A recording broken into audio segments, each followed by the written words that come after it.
because I was going to Munari. But there's a meeting and I was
Lusaka, Zambia. This is Kanele 97.7 FM.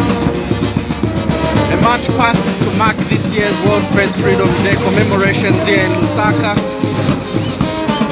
From Misa, Zambia to Mulungushi International Conference Center, where the event will take place. I'm Stephen in Koma. Thanks a great deal for joining us live from Lusaka, Zambia.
Mulungushi International Conference Center to mark this year's event of World Press Freedom Day. Journalists across the country joining in.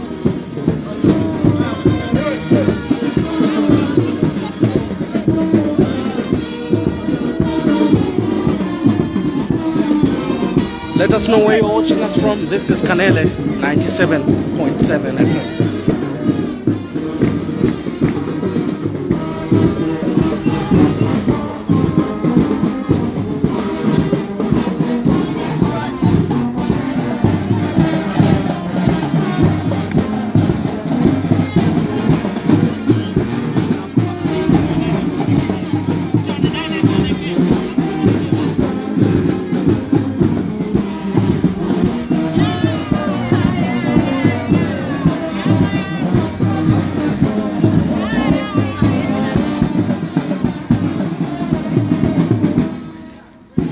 Michael Vimpango, you're watching us from Chipangali. Good morning.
Young mobile watching from Lusaka.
We're coming to you live from Mulungushi International Conference Center in Lusaka to mark this year's World Press Freedom Day.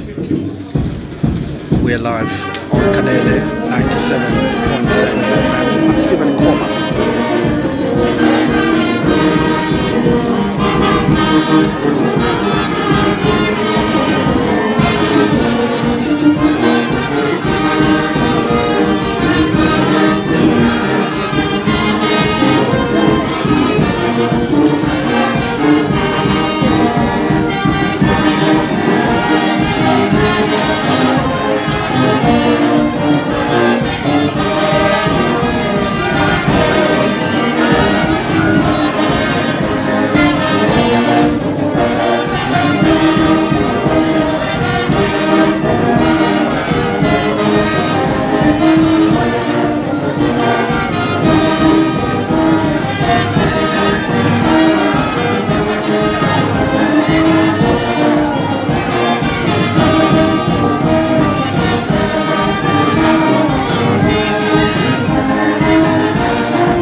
Kaina chako pamoja na group chia sana. You be seeing them panan kan. Mara posta pesa. Bale shehe akustabanisa. Oh.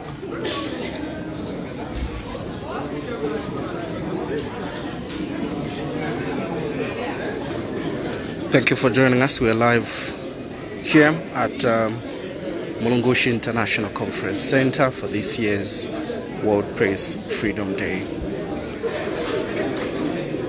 Kukanele bokosi wanu mwa ukauli ndine Steven Nkoma tili kuno ku msumba wa Lusaka kukumbukira dazi la batola makani chalo chose cha pasi ndipo mwambo huu kuno ku msumba wa Lusaka ukuchitikira pa Mulungushi International Conference Center. Batola makani baunganya mumalo ya kupambana kudumbapo chomenemene kwa hivyo wakusana navyo uteneti wao.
shall we start with the national anthem?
As we ask unto you, Lord Jesus, that you alone be God over this place and in all our deliberations, may you remain Jehovah. That we shall be discussed in the of God, reach all corners of this country. For it is not just for us, but for the benefit of the majority Zambians. We ask all this in Jesus' mighty name. Amen.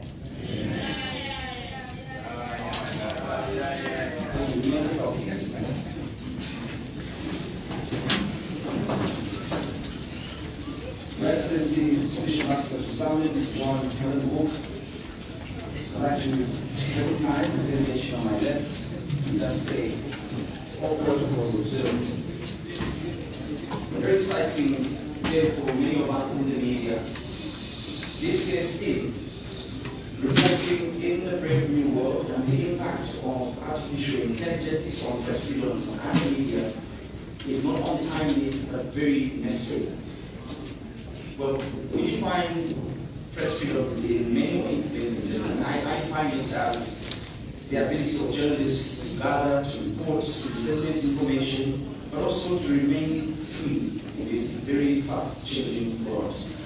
I'd like to welcome all of you to this year's Lord Festival Day. I'm your moderator. My name is Chester. Of course, those watching from home, you're watching us on the various platforms.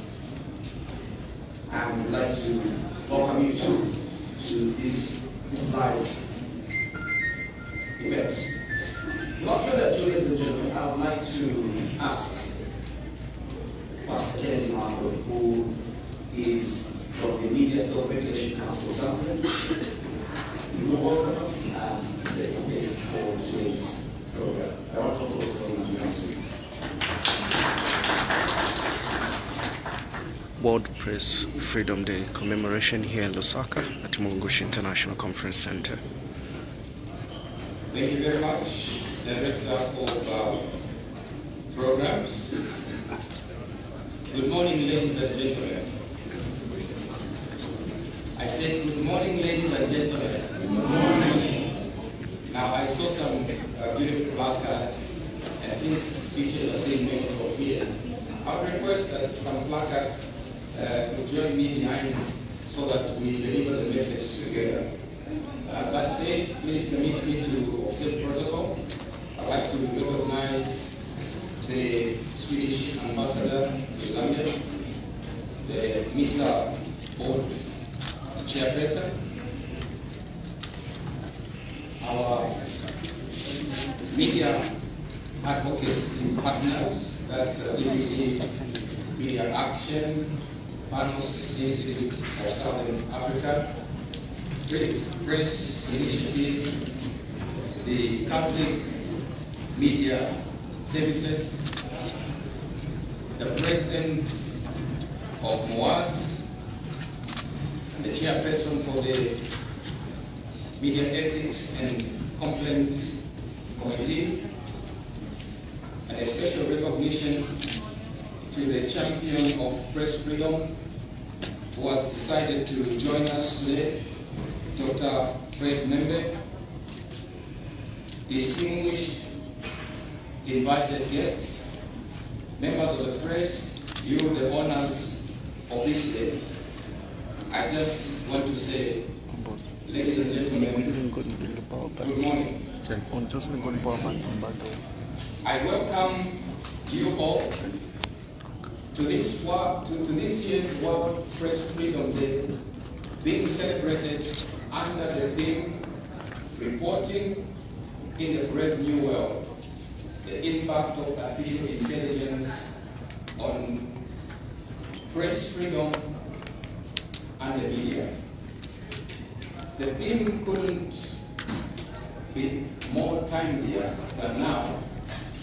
I believe it's a clarion call for all of us to join hands and address key issues shaping the future of journalism, not just here in Zambia, but in Africa and the world as a whole. As we seek to navigate the emerging trends, it's worth noting that we, the journalists, gathered here today, and many others across the country, are resolved and confident that against all odds, there is only one sure way. There is only one sure way to remain steady and relevant. That's by upholding professional and ethical journalism that is anchored on self-regulation.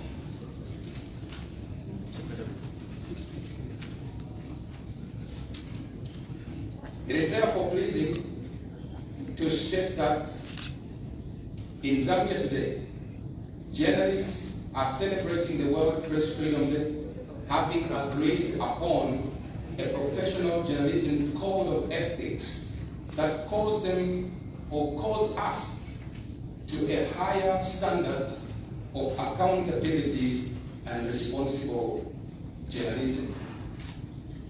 On this special day, as Media Self-Regulation Council of Zambia, we pay tribute to the unwavering courage and resilience of journalists and media professionals across Zambia who risk their safety to bring truth to light and speak truth to power. In an era where press freedom faces mounting threats, we stand in steadfast solidarity with those who endure censorship, persecution, and sometimes threats of imprisonment for their commitment to independent journalism. Today, we reaffirm our dedication to safeguarding press freedom, strengthening the media infrastructure, and ensuring unrestricted access to information. We therefore take this opportunity to appeal to the government of the Republic of Zambia for an expeditious process to operationalize the access to information law. You know that this law was already passed, but no one can use it because certain instruments that permit you and I as journalists to trigger the access to information are not yet available. I don't know how many years it is now, is it 1 year and months? We appeal to the government to work on this expeditiously to ensure that this law comes into effect and we can use it to access certain critical information that we need in the course of our duty.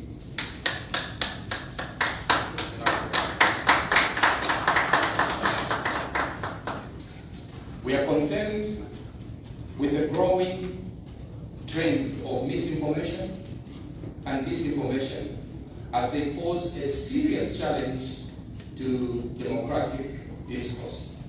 Ladies and gentlemen, journalism, as you know, plays a pivotal role in shaping public opinion, fostering accountability, and amplifying diverse voices.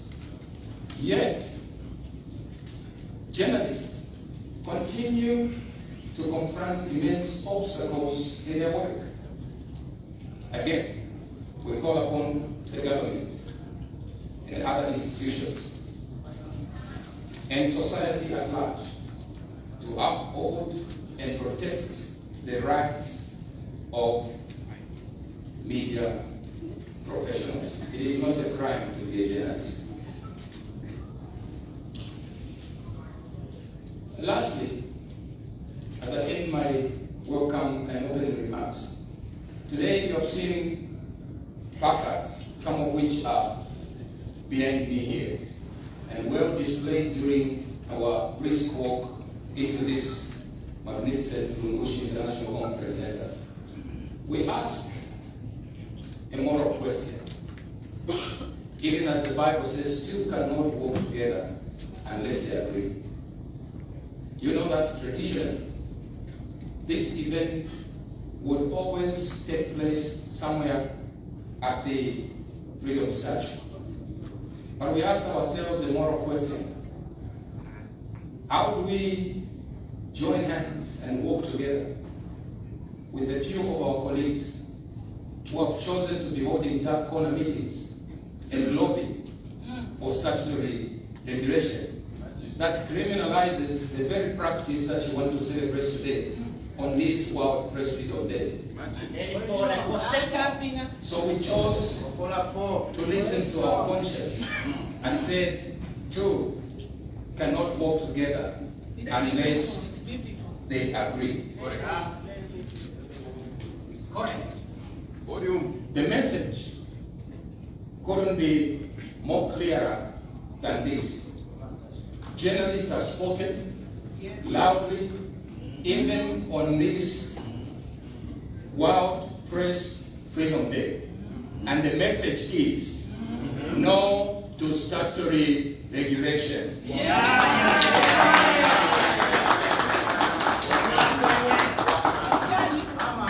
In this vein, the journalists gathered here today in their numbers are signing a petition that I will display right here. We are signing this petition urging the government of the Republic of Zambia through the Ministry of Information and Media, the Ministry of Justice, and the Attorney General to throw away an imposter of a bill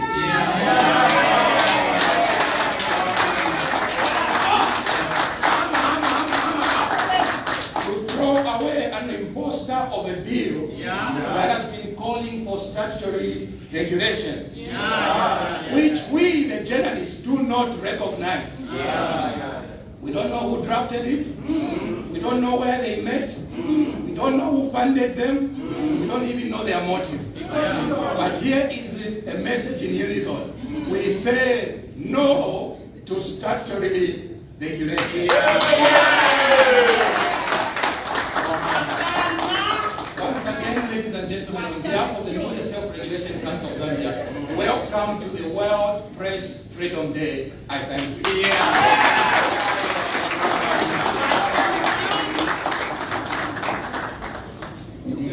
We reject Zambia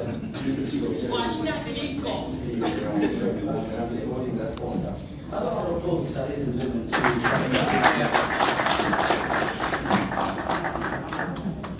now the coming of AI, I mean, it comes with, immense opportunities, but also new challenges. And it can support investigative journalism to streamline newsrooms, but also it can detect misinformation. But it can also enable surveillance or manipulation and erode trust if not handled with transparency and care. And as we come here today, ladies and gentlemen, indeed, we hold a very special space in this world as journalists. Allow me to welcome now Mr. Zambia Chairperson, Mr. Ray Mwanza, also to give our remarks on this special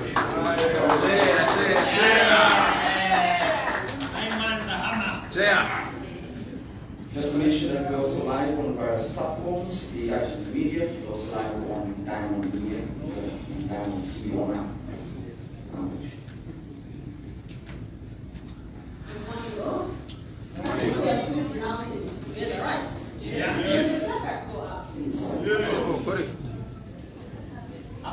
Ewe, bwana tunyamuli.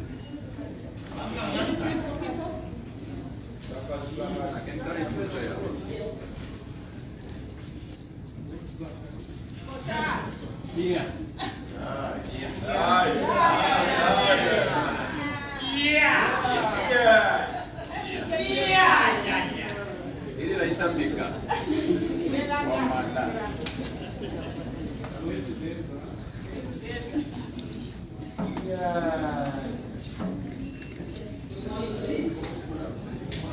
The Swedish ambassador to Zambia, representative from the BBC Media Action, the President Media Owners Association of Zambia, and Chapters and Media Self-Regulation Council of Zambia, distinguished media organizations present, distinguished media practitioners, representative from academia, representative from civil society, and the champion for the press freedom, Mr. Minde, recognized for joining us.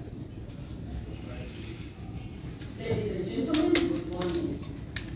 It is with great honor that Mr. Zambia joins the rest of the global media community today, May 3rd, 2025, to commemorate World Press Freedom Day.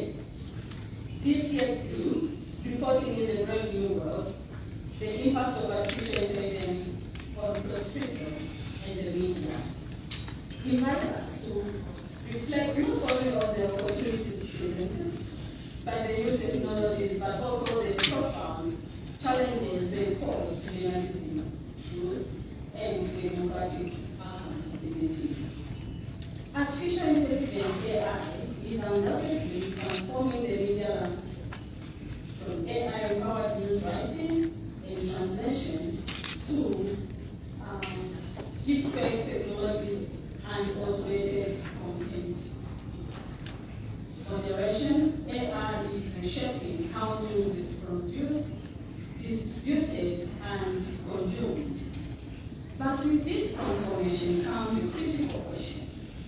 How do we protect press freedom in an era when machines are influencing what we read, hear, and see? In this brave new world, journalists must remain at the center of the information ecosystem.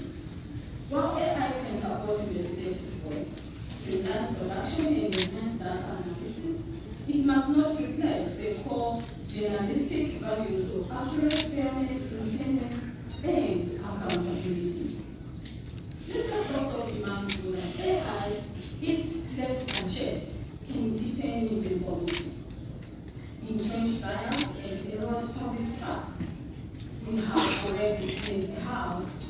algorithmic-driven platforms amplify sensational or false content, often at the expense of verified news. In countries like ours, where media sustainability and safety remain pressing concern, the unchecked use of AI could further marginalize credible journalism. This is why Mr. Zambia calls for the responsible integration of AI in the media, guided by ethical principles and a strong human framework. We urge policymakers, tech companies, and the media itself to collaborate on one, developing AI regulations that uphold press freedom and transparency. Investigating in digital interests for both journalists and audiences to recognize and challenge algorithmic bias. Supporting media houses with the tools and training needed to responsibly adopt AI in their work. Another point we have to ensure is that ensuring the protection of data and privacy, especially in the investigative journalism where sources are at risk. We also encourage the safeguarding the independence of the newsroom regardless of the technologies used. To our partners present today, we thank you for the continued support in advancing media freedom in Zambia. Your investment in the innovation and capacity building remains essential, particularly as newsrooms face dual challenges of digital disruption and shrinking civic space. To our journalists, our frontline defenders of truth, who continue to save their courage, often in difficult environments. AI should never be used to monitor silence or replace you. Rather, it should enhance your work and free you to do what machines cannot do. Think critically, ask the hard questions, and speak truth to power. As we commemorate World Press Freedom Day, let us recommit ourselves to defending press freedom in all its forms, in digital or traditional, human-led or AI-assisted. In doing so, we can ensure that technological progress enhances rather than undermines the vital role of the AI in our democracy. Thank you and happy World Press Freedom Day. That's Misa Zambia chapter chairperson. Yeah. Thank you very much to Misa Zambia chairperson. Without further ado, ladies and gentlemen, let me now invite the Owners Association of Zambia President, Mr. Foster Massa, to also comment. Give his remarks. The one who was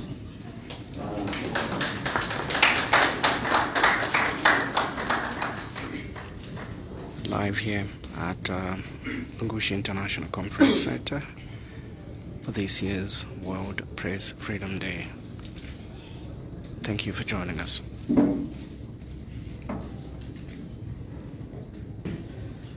Viva press freedom, viva! Viva! Abash statutory regulation, abash! Abash! Viva journalism, viva! Viva! Abash statutory regulation, abash! Abash! Wakana.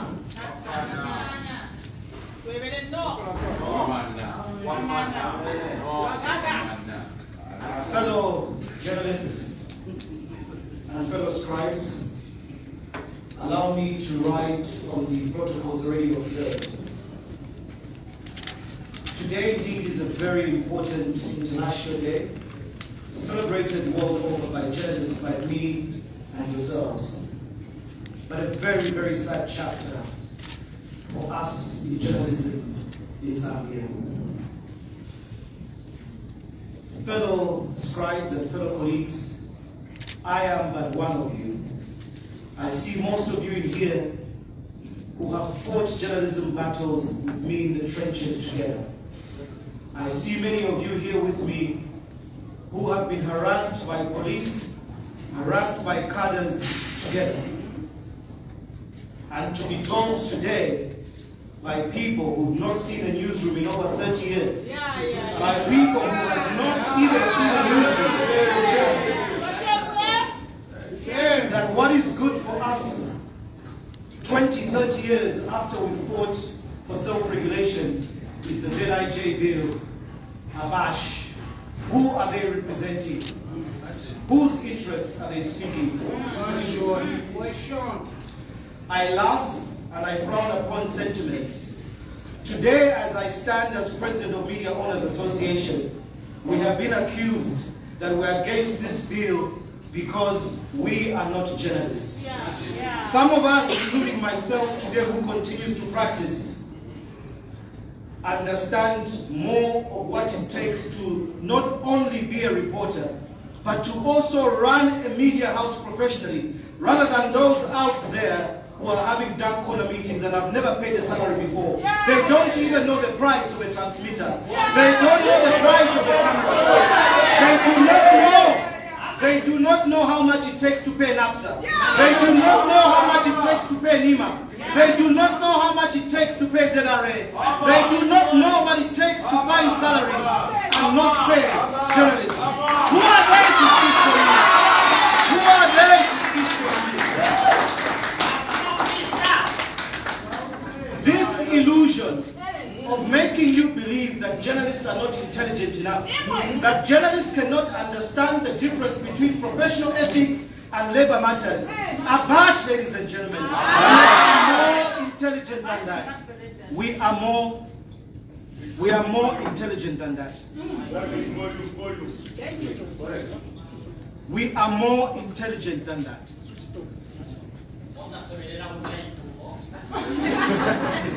Ladies and gentlemen, we as journalists are more intelligent than that.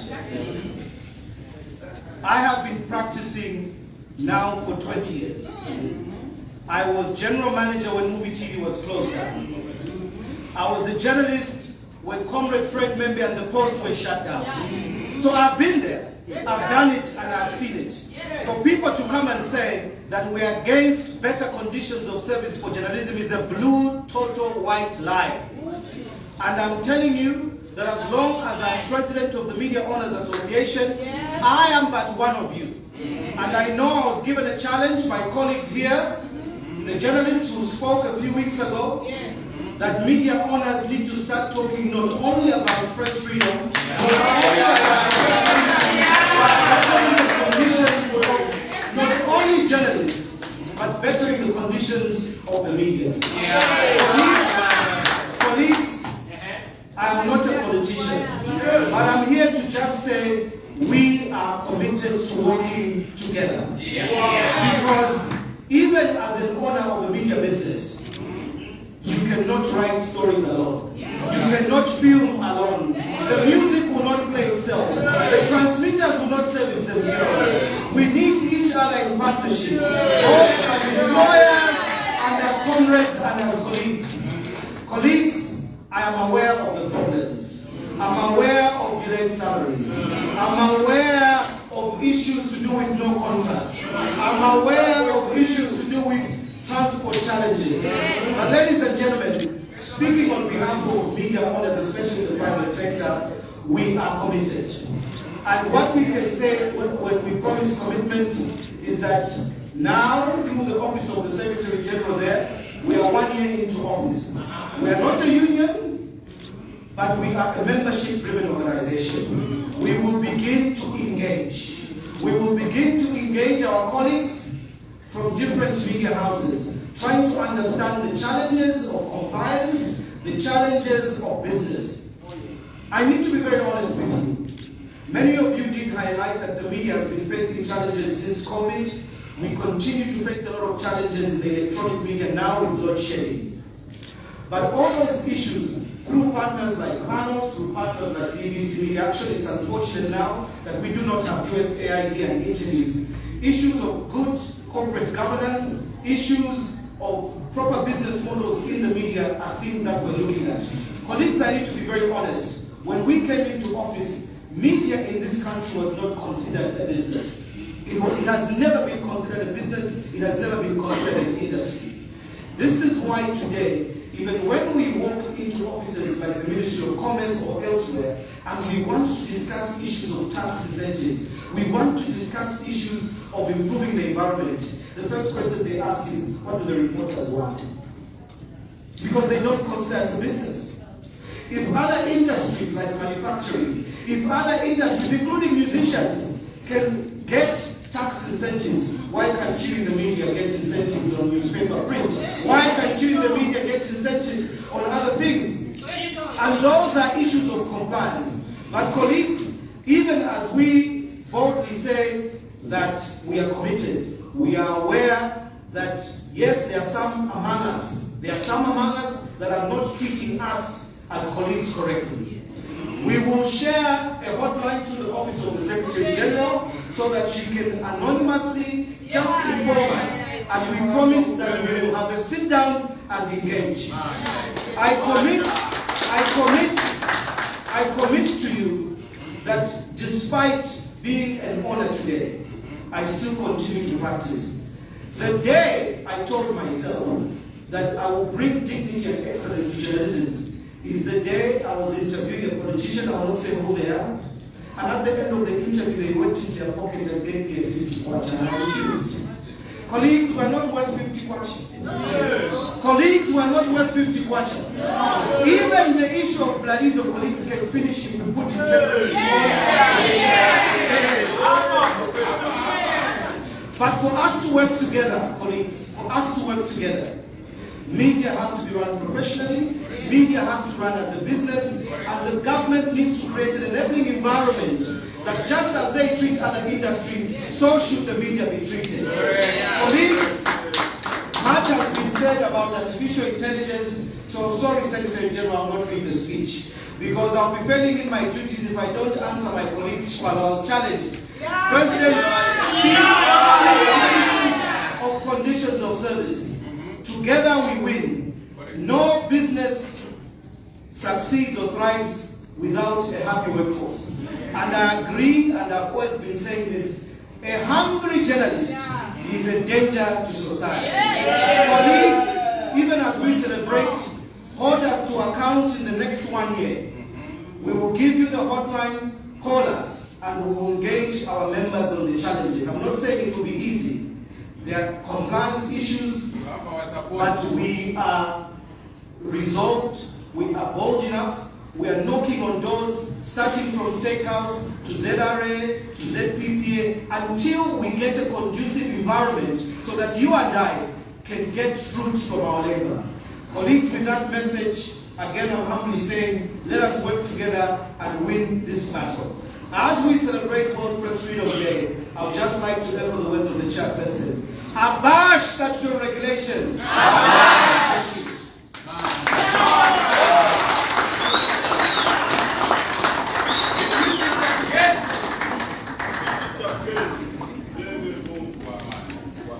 Well, the first time I'm hearing Cosmo wants to speak that way, indeed. Okay, another round of applause. We're live on various platforms. This is team reporting integrated new world and the impact of artificial intelligence on press freedoms and the media is what we celebrate today. Ladies and gentlemen, it is now my sincere honor to invite His Excellency the Swedish Ambassador to Zambia, Mr. John Hellenborg.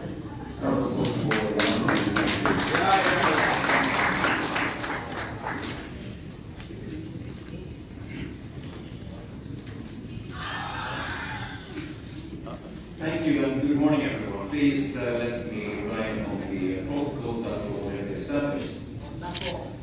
It's really a pleasure for me to be here today. Thank you very much to Mr. Zambia for inviting me. Sweden is, as you know, a supporter of press freedom, and we celebrate this day throughout the world. Many of my colleagues are involved in similar celebrations across across the world. So I'm very happy to be here today. Today we gather to celebrate the World Press Freedom Day. It's a day dedicated to recognizing the fundamental role of a free press in fostering democracy, transparency, and accountability.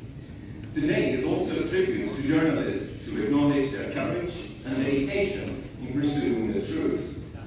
Today supports media outlets facing censorship, repression, or threats. Today highlights the challenges journalists encounter and advocates for their protection. Today also serves as a reminder to governments around the world of their obligation to respect and ensure freedom of expression. This is crucial for combating corruption and promoting good governance. This year's theme, Artificial Intelligence and Press Freedom, invites us to reflect on the profound impact AI has on journalism and the media landscape. AI has revolutionized the way we consume and produce news. It offers unprecedented opportunities for enhancing journalistic practices, from automating routine tasks to analyzing vast amounts of data for investigative reporting. AI can help journalists uncover stories that might otherwise remain hidden, providing deeper insights and broader perspectives. AI tools can increase efficiency by streamlining the news production process, allowing journalists to focus on more complex aspects of their work. AI can also help tailor news content to individual preferences, improving reader engagement and satisfaction. However, with these opportunities come significant challenges. Let me mention three specific ones. Ethical concerns. The misuse of AI can lead to misinformation and biased reporting. Ensuring AI tools are used ethically is crucial to maintaining journalistic integrity. Surveillance risks. AI technologies can be used for surveillance, potentially compromising the confidentiality and independence of journalistic work. Digital literacy. Journalists need to be equipped with the skills to responsibly leverage AI while maintaining editorial judgment. We must ensure that AI tools are used responsibly, maintaining the integrity and trustworthiness of the news. Ethical AI training and digital literacy are crucial to equip journalists with the skills needed to navigate this new landscape. And in this regard, I'd like to commend MISA Zambia for their investment in digital media literacy and AI ethics awareness. These efforts aim to equip journalists with the necessary skills to navigate the digital information space responsibly. And by embracing AI with a focus on ethics and transparency, Zambia can harness the benefits of technological advancements while safeguarding press freedom. Dear colleagues, press freedom is not just about the ability to report news without censorship. It is about ensuring that the news is accurate, fair, and serves the public interest. And in the age of AI, this means being vigilant against biases that can be embedded in algorithms, and ensuring that AI-driven content doesn't undermine the principles of journalistic integrity. So, as I mentioned, the rise of digital media brings new challenges. It also includes cyber attacks and online harassment. Ensuring digital rights and security for journalists is increasingly important, and governments across the world have the primary obligation to ensure this. In this context, let me also mention access to information, which becomes even more important in this age of mass communication. There are clearly barriers to accessing information which can hinder investigative journalism. This includes restrictive laws and lack of transparency from public institutions. The enactment of the Access to Information Act in Zambia is a step in the right direction in this regard, and we look forward to the full implementation of the Act. Efforts to improve digital rights and legal frameworks to protect journalists and ensure access to freedom and access to information are essential steps towards achieving press freedom. Addressing these challenges is crucial for fostering a free and independent press globally. While governments have an important role of creating an enabling environment for press freedom, journalists play a crucial role in promoting press freedom in Zambia through various actions and responsibilities. Investigative reporting. Journalists uncover and report on issues that are vital to public interest, such as corruption, human rights abuses, and government accountability. Their investigative work helps to keep power in check and informs the public.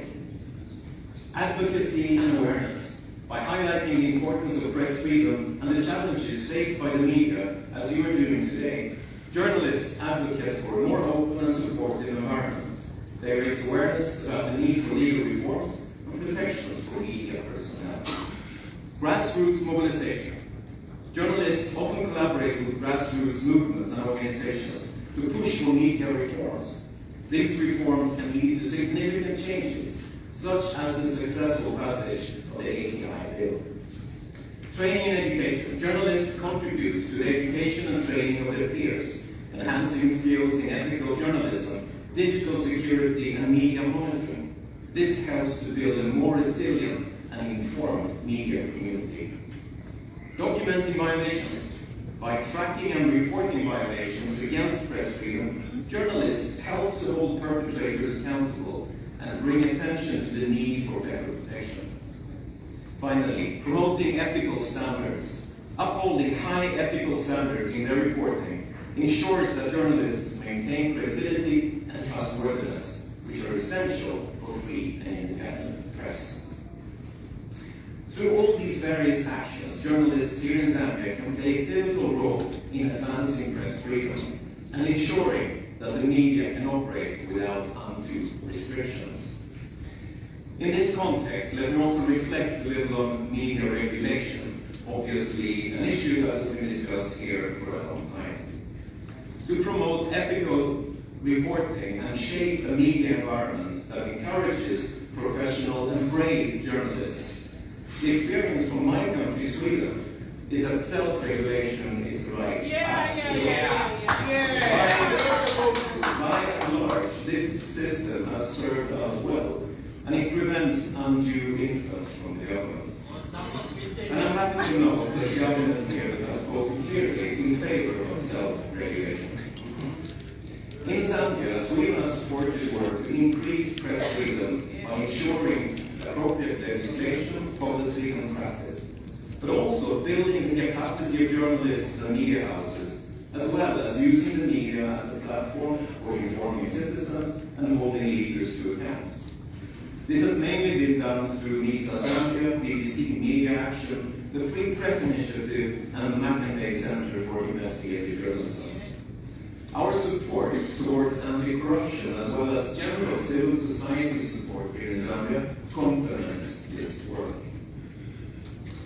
Today, we reaffirm our commitment to protecting press freedom. We stand in solidarity with journalists around the world who face threats and challenges in their pursuit of truth. We honor their courage and dedication, recognizing that a free press is essential for a healthy democratic society. In conclusion, as we look to the future, let us embrace the potential of AI while safeguarding the values that underpin press freedom. Together, we can ensure that technology serves as a tool for empowerment rather than a means to punishment. Thank you, and happy press freedom.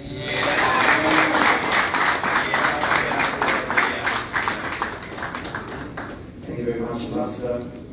Indeed, the free press builds social and economic transformation. I mean, because it obviously upholds power to account.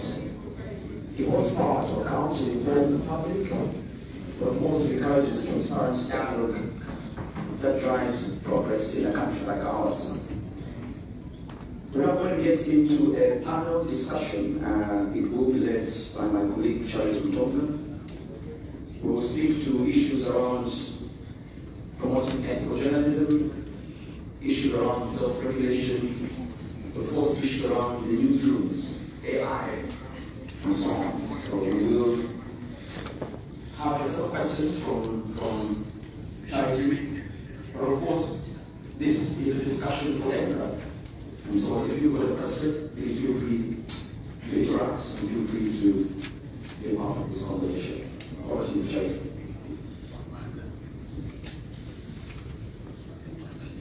Thank you, Chair. And I just want to say thank you so much to everybody that spent time to come through and have your voice heard as we all say no to statutory media regulation. We have come to a point where we're going to have a panel discussion, and some of the people that I'm expecting is the Media Self-Regulatory Council of Zambia Committee Chairperson of Media Ethics and Complaints, Mr. Samu Judah. I am also expecting the two journalists, Ms. Jessie Wanya and Gerald Ngoma. President Moaz, Mr. Mwanza. I don't know if you're still right there or there's a special arrangement that has been put.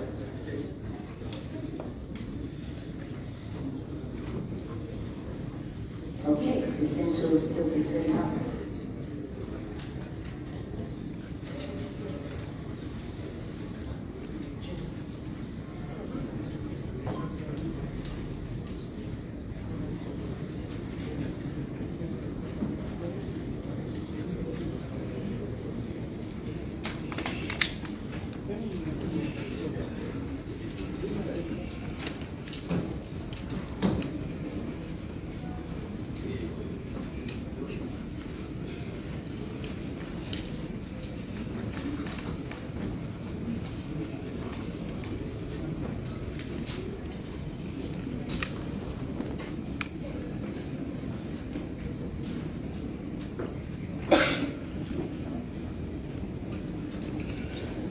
Live at Mulungushi International Conference Center for this year's World Press Freedom Day.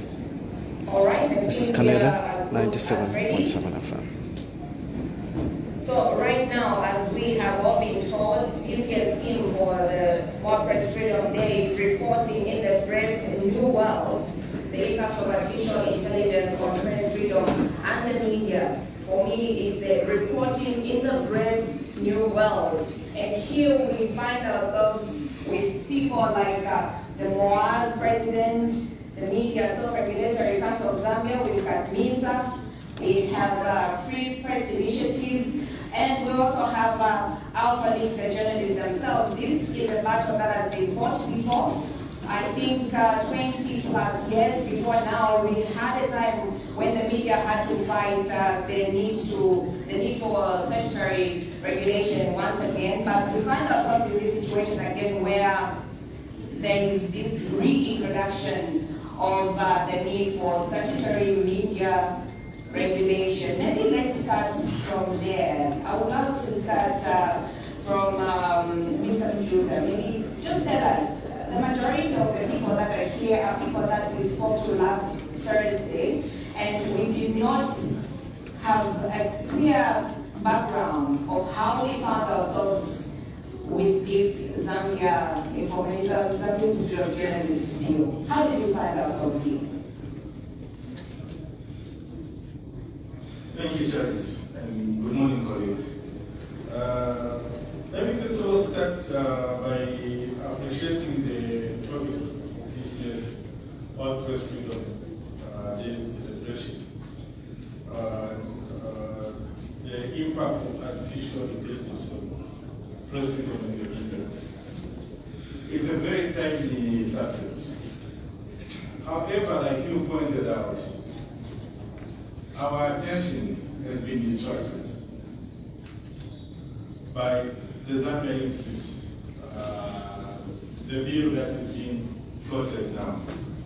Unfortunately, this bill has detracted most journalists our attention from reporting on real issues: poverty, the economy, the constitution-making process that is going on. Instead of informing the public of what is going on, we are busy now reporting about ourselves. This has been a very big distraction.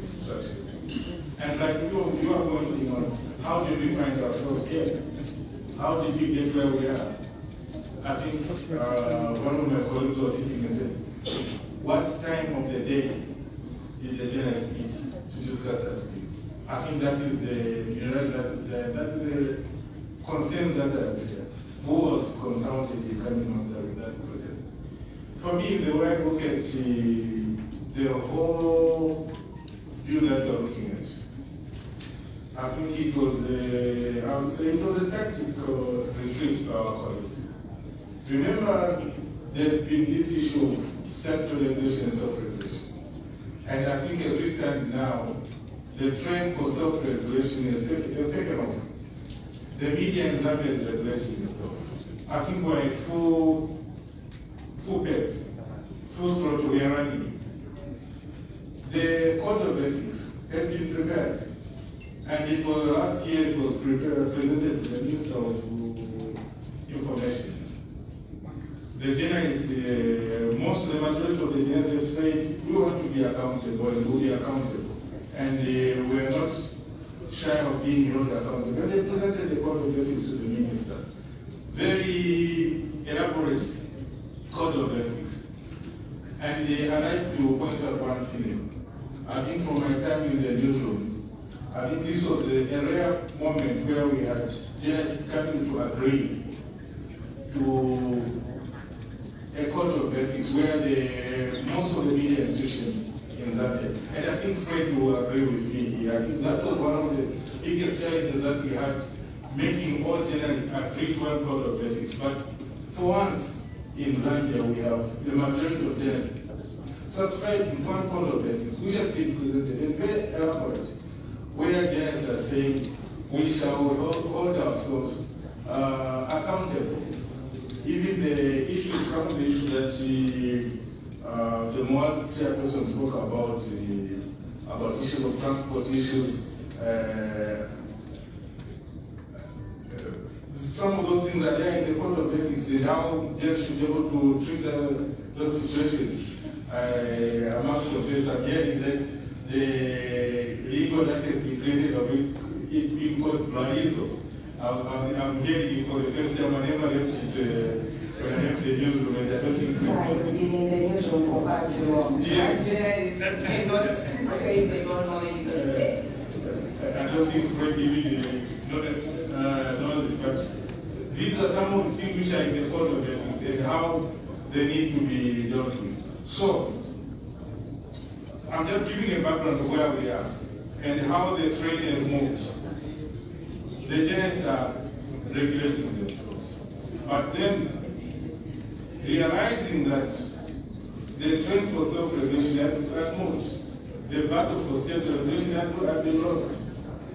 We now see a situation whereby our colleagues come up with, I don't know whether it was ingenious or disingenuous way of coming up with an institute, something massive in an institute to say, this is how we're coming out. It's a different phase that we are seeing of them trying to reintroduce the battles that have been there. So what we are seeing in the view, it is not different, but it is the face of a defeated narrative of state media regulation. Thank you. MOAS President Mr. Mansa, I'm going to borrow his name. When he says our colleagues, I want you to be extremely blunt on this. What or who are we fighting when we come to this desire for statutory media regulation? And are you as MOAS also distancing yourselves from being one of the people that sat down with maybe the powers that be to say that there is need for statutory media regulation? Thank you, moderator. I think for many in this room, when you pose the question of how far have we come, there are people like Dr. Membe here, Councilor Judah himself, Pastor Mambo.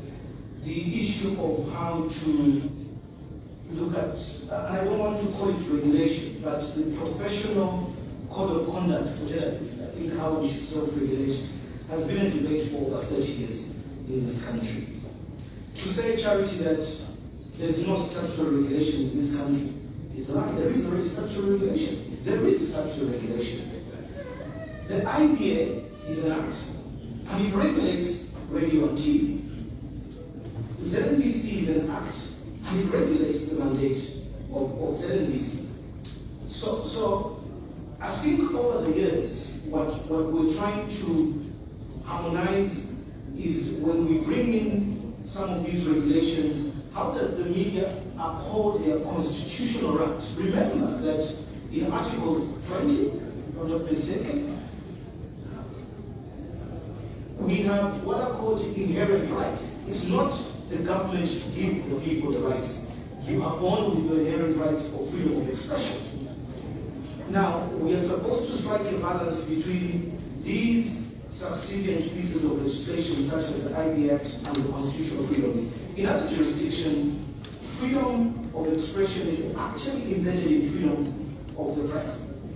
And this is why it becomes difficult when we are trying to statutorily regulate the media, including individual rights of expression, because these are already enshrined in the Constitution. But beyond the IBA Act, you still have the Defamation Act, for example, is still in existence. You have the Penal Code, you have the Criminal Procedure Code. All these for the person who's aggrieved by the work that we do as journalists. Any individual who's aggrieved, neither does the IBA nor the work of our brother here with the Media Self-Regulation Council of Zambia stop anyone from seeking legal redress. So to say that when media houses or journalists err, there is no punitive action that can be taken. There's legal recourse. Nobody is stopped from going to the courts. So what are we fighting against? We are fighting against constitutional injustice. We are fighting against human rights injustice.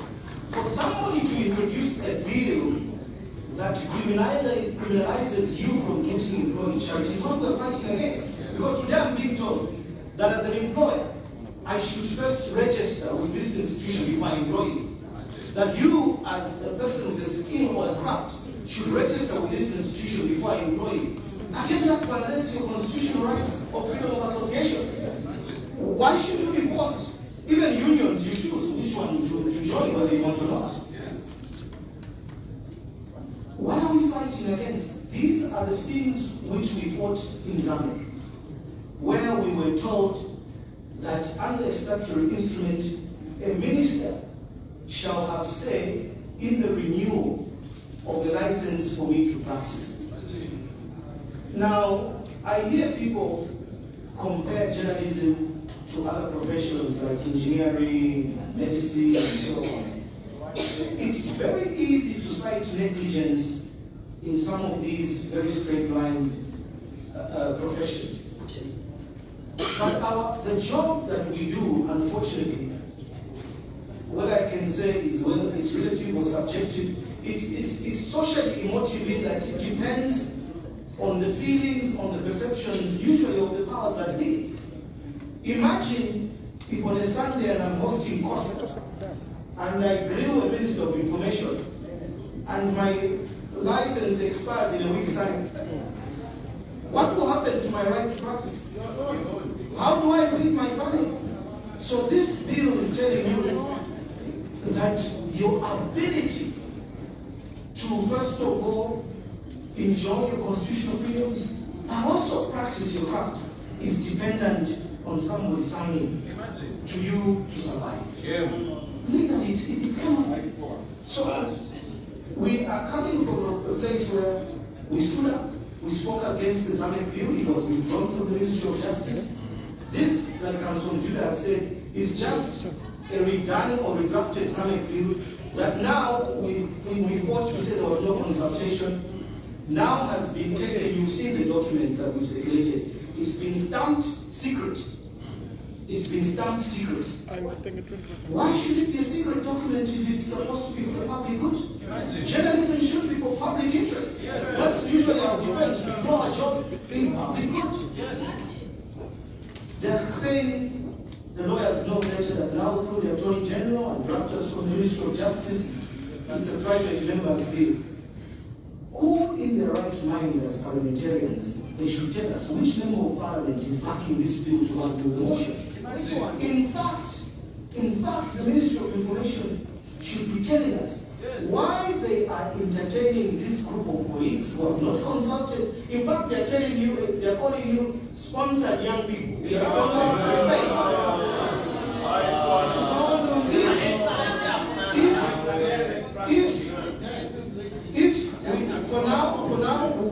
For now, we believe that what State House is telling us is the truth. If State House has told us that they're distancing themselves from this thing, and if State House is telling us that they are opposed to statutory regulation and they are for self-regulation, who then are these people in the Ministry of Justice? Who then are these people in the Ministry of Information? Who then are these people? I think we need to ask these questions and jealous.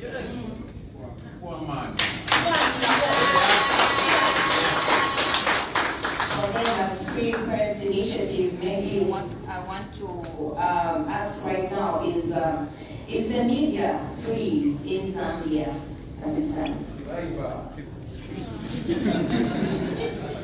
Thank you for very good question, and thank you for the opportunity to be here. Very important question, but also very scary. Is the media free? It's a yes and no. First of all, like Costa has said, we have regulations in Zambia. So that regulation and subsidiary laws that allows us to practice the media freedoms, we are free on that part. But then we are not free from the consequences of what we do. We are now being careful on what to report on. I would also want to borrow what he says, like a hungry journalist is a dangerous journalist. So is a regulated journalist. He is a timid journalist. He is mediocre. He is unfactual. He and she and me. He is basically uninformed and disinformed at the same time. So that is not free because you are scared to hold powers that be responsible for actions that are done or not done. You are scared to conduct investigative journalism because you are not going to be given the access to information that is needed for you to write that article. You'll be scared even to get out of your office or just to ask questions because your WhatsApp status is being watched. So it's free but not free because we are basically scared right now, and as Free Press Initiative we stand for a self-media regulation because self-media regulation calls for research that is in-depth, it calls for professional journalism, it calls for investigative journalism that is good for the public consumption, that fights disinformation and misinformation. Thank you. I want to get to you, Ms. Malia. So maybe what have the journalists themselves done that would have probably necessitated for a call for statutory media regulation? Are you as journalists conducting yourselves professionally? We've heard of Galizo. We've heard of 100 journalists being one who becomes careless and things like that. So with Galizo not very well to be one of the very famous incentives, are we conducting ourselves professionally? This is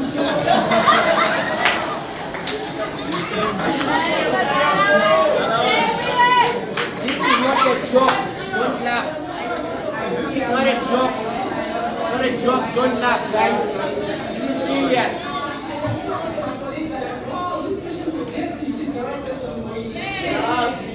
This is serious.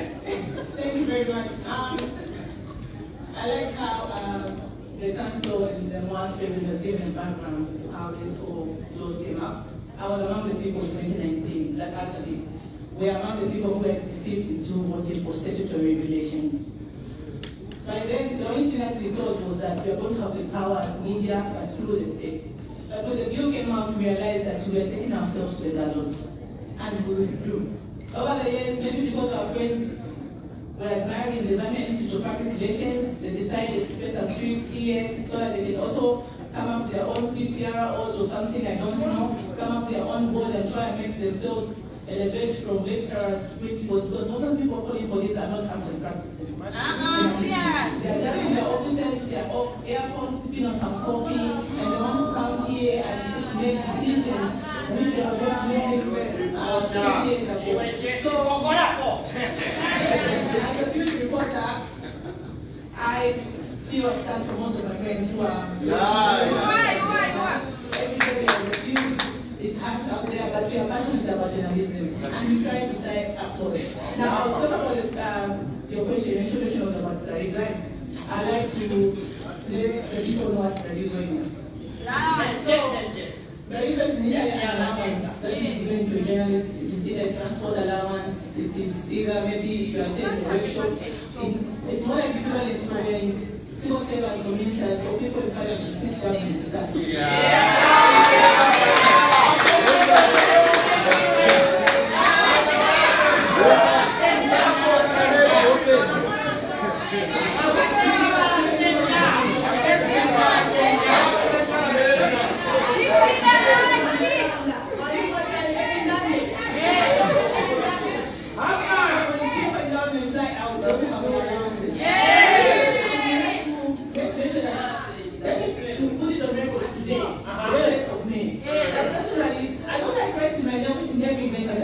I'm leaving my details to people who I don't know where to take the names they need, where they use it, they try it away. Especially as we do not like values. We just have to use it because it is a means of sustaining our movements. Yes. We have colleagues who don't even get paid in 6 months. It is actually humiliating, you know? It is demeaning. Imagine you have a degree in journalism. You have a certificate in journalism. Every morning you wake up, you speak good English, you read news, you good accent, and you're always getting paid. Let us have respect for each other.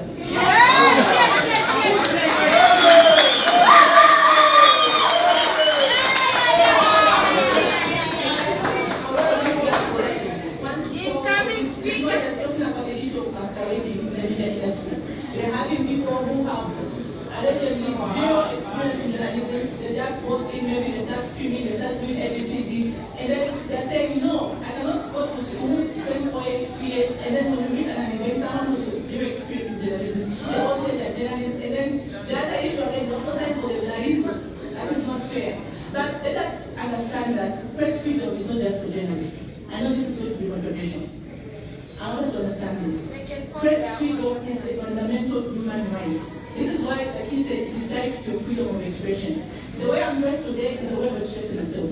I have not planned it here, number one, I'm expressing myself. You cannot put a license on how someone expresses himself. Some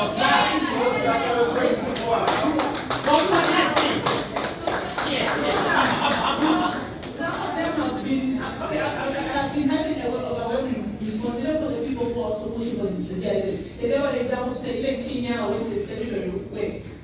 A few days ago, I'm opportunity to meet a lady who's a journalist from Kenya because there was a brief summit going on. And she said, yes. And she said, I think most of you made treat it right. Yes. And then she took care of us right. Yes.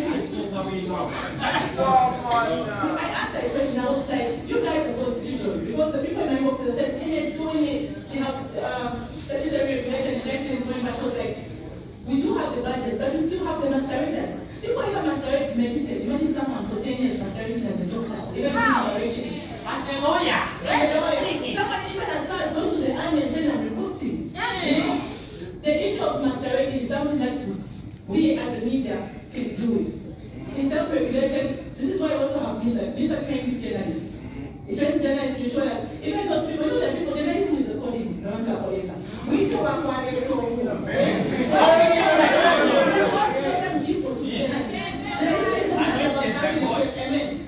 journalism isn't just about having a piece of paper. It has to be your calling. There are people who wanted to be journalists, so they didn't have the means to go to school. Should I deny them being journalists just because my parents were able to pay for you to go to college?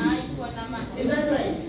So, I do understand that sometimes it can be painful for us to say, I have qualifications. I was at UNZA, I was wherever, I was at Harvard, some of them. Yes. And then I have to go with someone who just goes to meet that. When we are training, and then they're now going around and saying, but let's look at it in this way. In the villages of community radio stations, we have elders there who can go on radio and they can explain a topic very well and they even call the public to actions. Should we now go and say, if you don't have a license, why are you talking about these things? You're going to arrest you for 5 years or you're going to pay 150,000 for both. Is that the freedom of expression that you want in Ghana? No.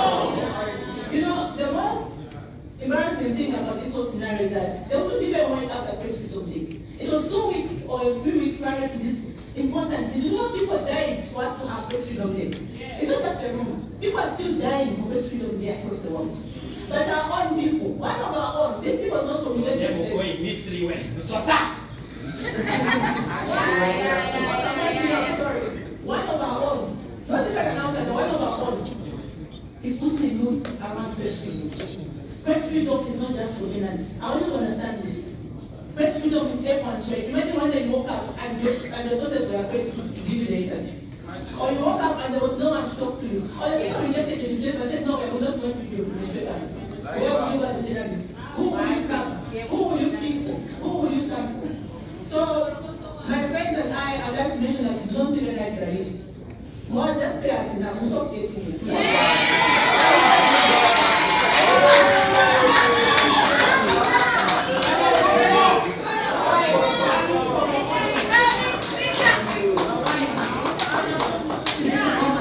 What is the general section of the bill? What are the major concerns? Why is a journalist saying no to statutory regulation? Let me just break down some of the major reasons that have been forwarded.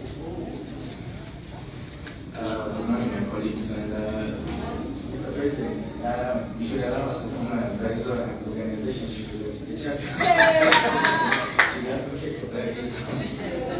But the bill, I would like to emphasize that as journalists are practicing, we do not want to be, because we don't want to be regulated or to be directly controlled by statutory bodies. As the President said and my other colleagues, we already have enough statutory instruments in the Constitution that guarantee our work and how we do our work. And having a bill that will restrict our freedoms in terms of working, because we have to realize that journalists will play a critical role in the dispensation of democracy in our country. And hence the reason we are called the fourth estate. And we wouldn't be the fourth estate if we were being regulated and with fear when it comes to talking. So when it comes to the bill itself, we actually appreciate the stance by State House, the President himself. He distanced himself from the bill. And just like the President said, we're actually wondering why certain individuals have continued to push for this when we have kind of disagreed to the bill itself. So I would like to emphasize again that we do not want any regulation. The media wants self-regulation that promotes freedom of expression and also to carry out our work effectively of informing the masses, especially that in the web of technology, social media, we are more important now because there's a lot of misinformation and disinformation. And if we are restricted in doing our job, then we are doing a disservice to our nation. Thank you. Thank you. I will take a second round of questions before I throw it to everybody else. And I want to find out from Council Judah. I'll speak to you as the chairperson for the Media Ethics Complaints Committee. My question is, what complaints are you receiving, if there is any? Who is aggrieved by the journalists that they want to bring statutory regulation? Is the ordinary citizen out there, just a lady sitting by the corner, they're complaining that there's been misinformation or there's some injury placed on them by an ordinary citizen? Who is that person who is invested in protecting something when it comes to media operations? Thank you, Charity. One thing that we observe is that there is an information gap in our operations. And I think that we do accept. Like I pointed out, we are operating. We have an ombudsperson, and we've actually given a secretariat which we should be taking possession in a few months. So we are operating. But what we've noticed is that there are procedures that we have employed. Very few people know it.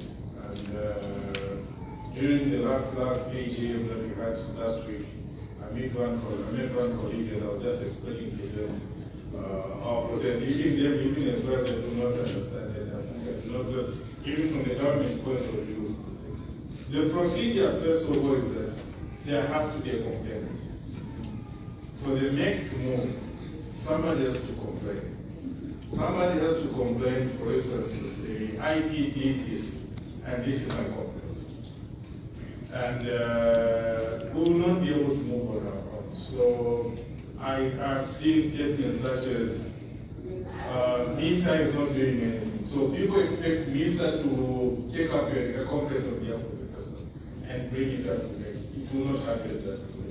So people, an aggrieved person has to take up that complaint and bring it to make, and then there will be a hearing. The way the procedure is that if somebody is aggrieved, they are expected within 30 days of that act having occurred.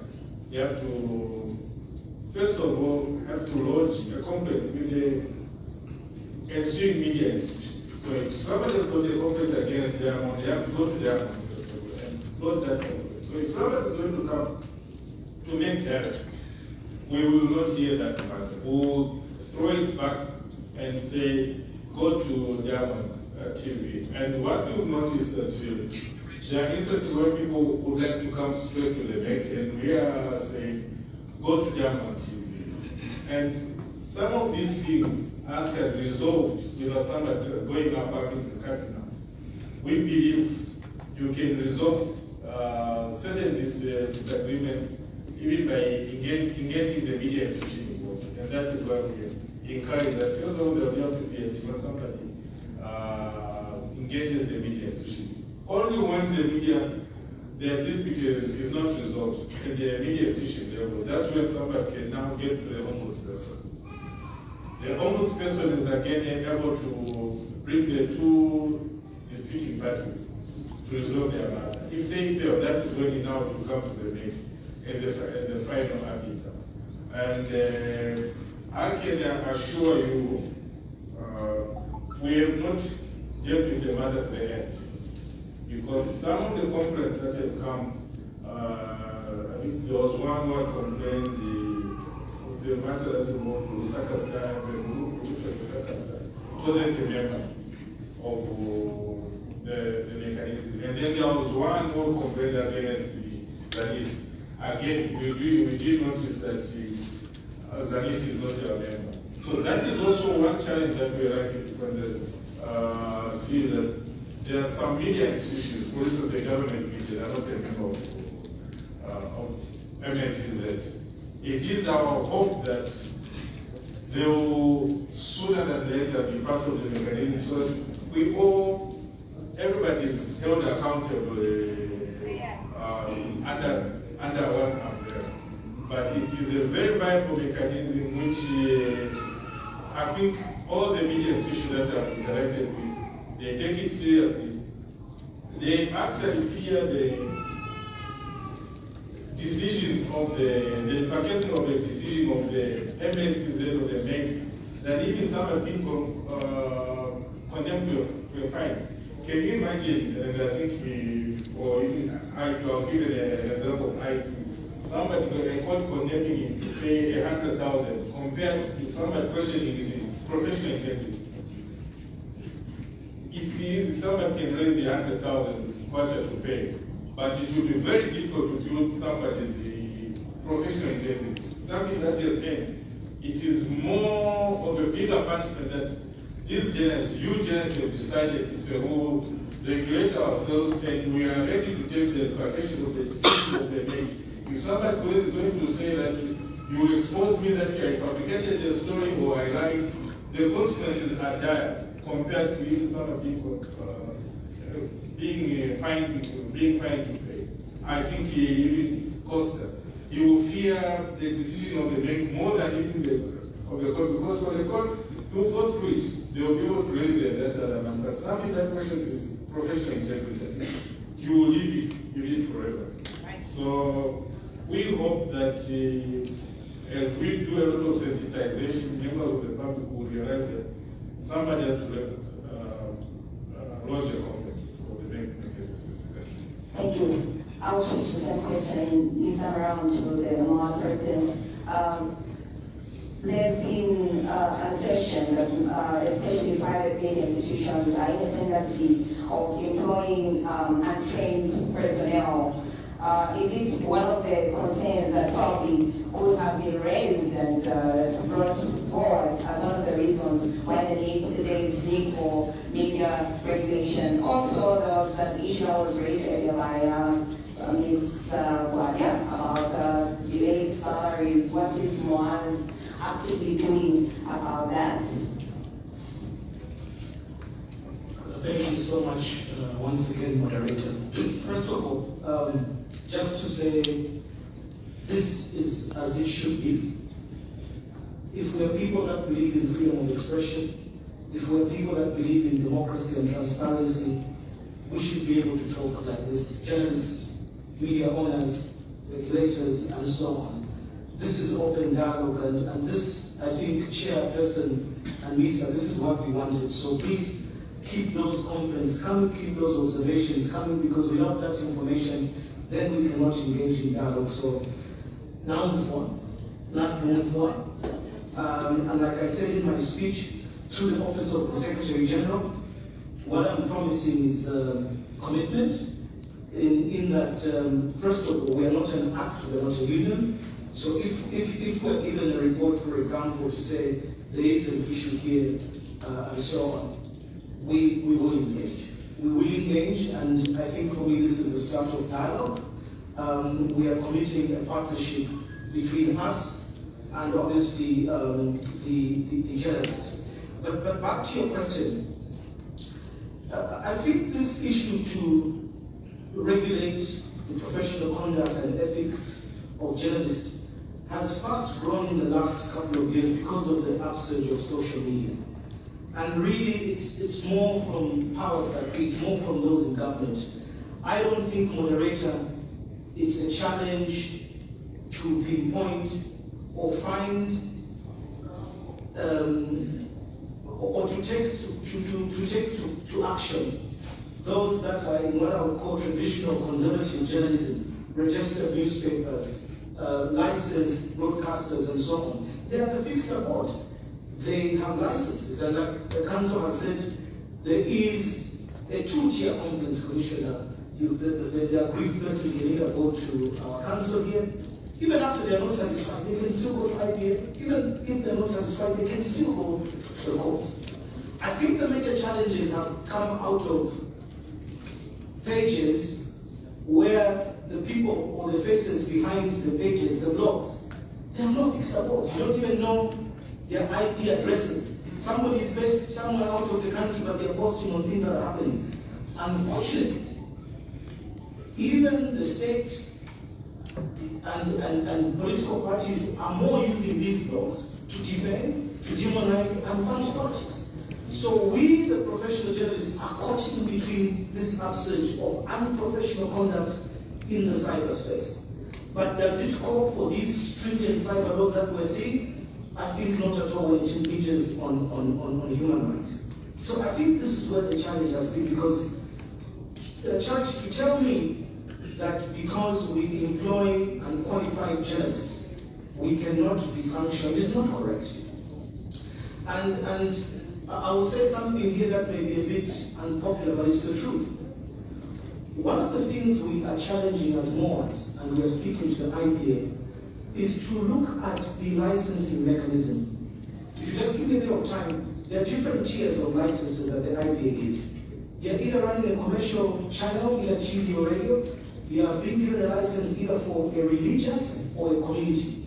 When we look at religious and community most of the times, these are non-commercial stations. I'll talk about community. Much of the work has been done, and we need to commend the church, especially the Catholic Media Services. They've created employment, they've given a voice, especially in communities, and now also the religious platforms. When you get a license for this, it's very clear that your mandate is not to make money. You're not going to make money through commercial advertising, and mostly these are the people that employ volunteers. The challenge we are seeing now is that you apply for a license as a religious channel. How is your business model of how you're going to pay your volunteers? Through tithe? Through selling holy water? Or things like that? It's not a sustainable business. And with the dwindling of donor aid and donor support, this is why we find ourselves in this position.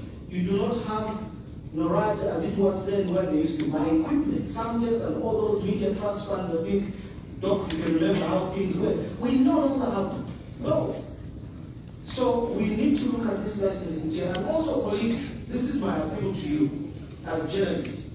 Again, there are so many of us being offloaded onto the job market, and there are very few institutions that are employing. Some of you, when we interview you, you've got a degree, Jesse, but you come to my office, you're looking for a job as what? Anything. Colleagues, I'm aware that there are certain newsrooms where people rotate to go for workshops. That's how they get you. I'm aware. Yeah. But because of the licenses that you have, so when you're getting employed, be very clear in your labor conditions. Am I signing a contract? Am I a volunteer? Am I a full-time person? Am I a part-time person? And so on.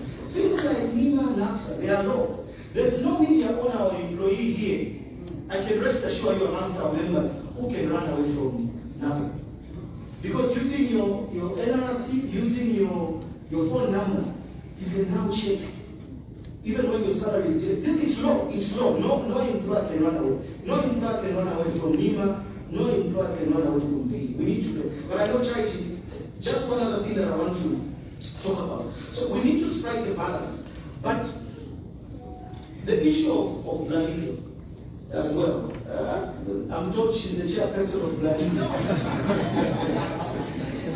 I think for me, colleagues, the major concern is this, because I am coming from the field. Charity, you and I have been in the field before. I'm not coming from the person who drove a car. I walked in the field. Yes, I agree, colleagues, that, and I'll give you an example. When I was starting off in journalism, I used to admire you colleagues at the Post. Why? Because you would come with your own cars, and it was a rule that you don't sign on those things that we were signing. I admired that a lot. I really admired that. But I understand the transport refund, yes, should be able to be paid if you're going to places where you cannot afford your own transport. I agree with that. Because if I'm going to take you to Kasama and you don't have the means, why should you pay for that? But I think the balance we need to strike, colleagues, is where the news source is using the Blalizo, the transport refund, as a means of getting narrative or airspace in the bulletin. There's a difference. Because then they start calling you to say, where's my story? There's no Pastor Blalizo. And that is the departure point between you, the journalists, and the media owners. Because if a person is willing to pay for their story to be seen, let them pay for airspace as an advocate. Because there's a difference between editorial and advertorial space. But if they're going to use Blalizo as a means of saying, where is my story? Imagine 200 kwacha for airspace worth 10,000. How do you expect to get so you the journalists as well, how do you expect to get paid on time if you sell your airspace of 10,000 for 50 much? So we need to work together here, guys. So yes, if you're asked to go to a far-lying area, a person will pay for transport, but they shouldn't control your editorial content of what you're going to write. But just one last thing also, I'm not defending the media owners because I agree, please let's dialogue. Why are some of these issues of the delayed salaries coming about? Just to give you an idea. We, the media owners, most of the media owners here are not having it easy. You are working for institutions, some of you that know that you run news bulletins, that you've never even seen an advert in your news. You've never seen an advert. Why? Some of these media houses are being financed through the pockets of these investors. Some have sold houses, some have sold farms. I know colleagues who I speak to here. Some who write to us as well to say, I'm giving up, Costa, I'd rather close this thing. Why? Because in the ability to want to practice freedom of expression and freedom of the press, you will write a headline. You, the journalist, will go and write a headline which is true about what government is doing. Yes. When your marketing people go to government or certain institutions to look for business, they are told, because of the headlines and your editorial stance, we are not giving you business. Right now, as Moaz, I'm dealing with cases where newspapers are given a contract today, whether it's recruitment of nurses, even just advertising the new Bank of Zambia notes. And the political party will say, why are you financing those who are against us? So the business is run on. We are dealing with cases where even bank accounts of media houses are being frozen over the weekend. We are dealing with issues where companies are being called to not advertise without media house. It's true. Some of your bosses just don't tell you here. I know media houses that have been struggling 5 years paying from their own pocket, not a single advert. Why? Because you are perceived either to be opposition or because people don't like your editorial stance. And colleagues were in this battle together. Just a few weeks ago, the minister had a press briefing, most of you were there. The mask was called out, KPN was called out, Diamond TV was called out. Apart from ZIJ, some of us have had to go to the IBA. It's not a secret to be called to the IBA to be told, your journalists couldn't moderate your program well. These are journalists with degrees. Yes. We've been written to by IBA that your caster was reading the news too fast. This is the type of intimidation we're going through as media owners of things that we don't sometimes tell you.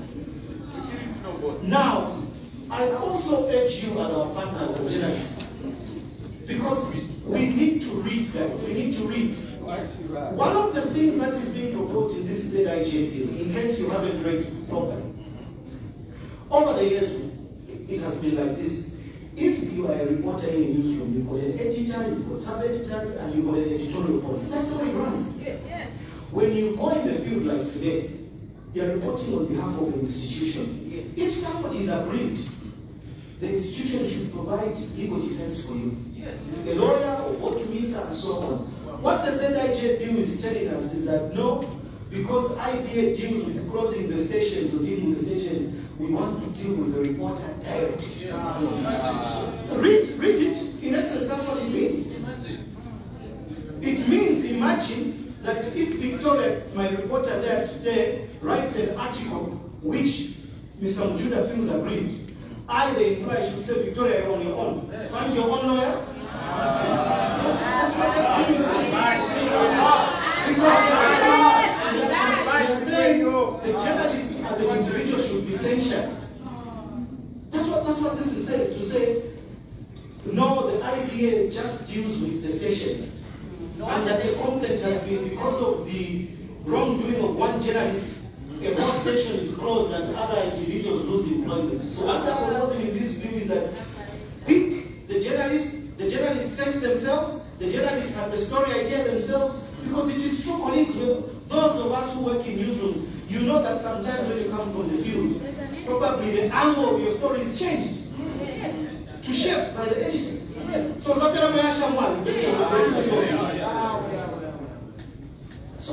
some of these things that we're supporting blindly, look at them critically, colleagues. Thank you. Thank you for that, Mr. Mons, actually, for going deeper and explaining some of the things. Colleagues, I hope articles have been picked and stories been written from what has been said so far. And we have just been told that there's going to be a little twitch. There's not going to be a plenary later. We're going to put everything together right now, unless everybody is still picking stuff from what has been said. So we're going to be taking questions and submissions from everybody who's here. So let's be here tonight and have somebody move around with the microphone. And I just want to also ask from Ms. Mango, how united can the media be, especially that we've got institutions, we've got, is it media liaison, whatever. We have Freedom's Initiative, we've got LISA, we've got these organizations, and seemingly we've come to a crossroad where we have a little bit of division here and there. Thank you, moderator. We believe in collaboration, first of all. Like Costa said, it's not a one-man show. Even as you are going in the field, when you come back to the newsroom, you are not going to do the story about this. This is not going to run itself. Even when it comes to membership, there's a whole yard of how many media organizations you're supposed to belong to. So you choose which one you belong to. If you want to belong to the council, you want to belong to the media associations, the media owners, I think there's need for you to know who you are, first of all. Are you a journalist, just an online media person who has no face attached to it, or are you a real person? Because in the wake of AI, we're talking about AI today, it will be difficult for Costa to know who has come to him if you run behind a person that is faceless. So identifying who you are makes it easy for us to work with you. Even when it comes to civil society organizations, so as People's Initiative, we are also a civil society organization. We work with media that represents an organization or a media institute and not on an individual, because it's difficult to champion a cause when you're a person. That's what we know. So it's easy when you are credible enough, you belong to an organization or a media institute that is credible, it's easy for us to work with you. So how can we be united is when we collaborate, when we interact, when we continue conversation. It shouldn't end and start on Press Freedom Day. Or when you have a problem, that's when you want to run to Costa. In the meantime, you've been running on. You want to be freelance, but when you have a problem, you want to run to Costa. It doesn't work like that. Or it works when you are critical, they don't get. This person has been, championing this cause. Even when we do a background check, we know what this person stands for, and we know their interest. So yes, we are not saying no to freelance, you can freelance, but be credible enough that when you run to Costa in terms of media defense, for that cause that is in conflict with the law, you should be able to be stood for by an institution that will defend you. That's why that's what I think that will bring us together. If you're a faceless institution, be factual. Do not mislead or fuel, subjects or discourse that will bring political discontent. That way we'll know that, okay, this is the person behind it, and when they come for advocacy, when they come for media defense, we will know that this is what they're championing, and we can bring them under our umbrella. We work with journalists that have been in the trenches, like Costa said. Sorry, I did a lot on what you said, because it's something that we deal with almost in our inbox. This journalist has been injured, this journalist has been, in the provinces, so we are always writing statements and calling out names and shaming those people that are injured in the media or the media personnel. So when you are alone, it's difficult. So let's collaborate, let's unite, let's engage, let's conversate. Not just when you have a problem, but even when you do not have a problem. When you have investigative ideas, bring them on board. Let's talk about them so that we help you and we help each other. That's where we will unite, I think. Thank you. I think I'll just take in the questions now. My colleagues, Jesse and Gerald, you will help us with if there's maybe any question that comes through, if not for some Judah or someone's. The person with a microphone at the back there, do we have anybody with a question? Yes.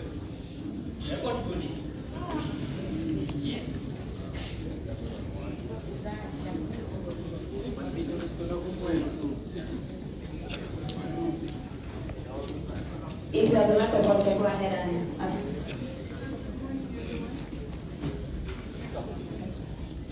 Good morning, everyone. My name is Mary Madisana from Cavendish University. I have two questions. My first question is just one question. We're trying to manage our timing. We have other people to speak later.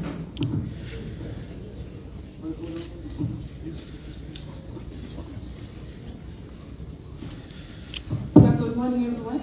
My name is Mary Madisana. I'm from Cavendish University. I have two questions. My first question is, should media self-regulation apply to social media and digital content creators as well? And the second one is, what role should we journalists play in and self-regulation.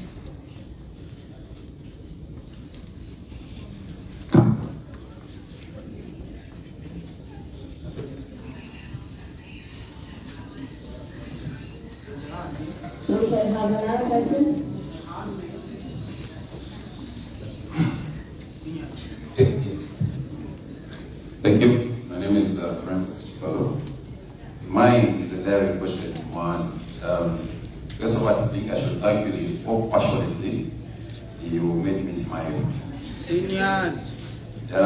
My question is, right, I know you mentioned that some of the challenges that your viewers are facing, but really, what is the biggest challenge MOAS has to do with better conditions of service for journalists? This casualization in the media was, there are no contracts. We know institutions who are renting expensive buildings, but yet they are not paying the workers, saying they are not service, but they are renting expensive buildings. Why? Why? Is every institution boss? Are they a member of MOAS? If not, are they supposed to be members of MOAS? Thank you. Otherwise, we lose my eye to some of the challenges we're facing. But this is a pressing question, boss. Fantastic.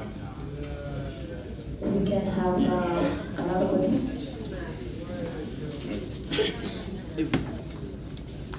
Good morning, everyone. Mine is not really a question, but an appeal. My first appeal is, I think we who are practicing should come to realize and differentiate between space and a refund. When a refund is given, it's not a necessity that space has been bought. And this should also go to people that give the very refund. Giving us transport refund or any other incentives does not buy space. And then you talked about working together. In South Africa, there was apathy. In as much as others supported it, it was a bad thing, and it must be condemned. In as much as we have the ones that are calling themselves veterans, and we who are the Gen Zs at all, Fresh ones. or the fresh ones, when something is bad, it's bad. What they are advocating for, it is bad. We already have the cyber and many other laws that are guiding us to speak. And then after it is bad. Takana. If it is okay with them, like somebody had said last time, we are asking from the government, if these people are seeking for employment, we're passive, but let them leave our space alone. Thank you. Let them apply for CTF. Let them form a cooperative. Form a cooperative.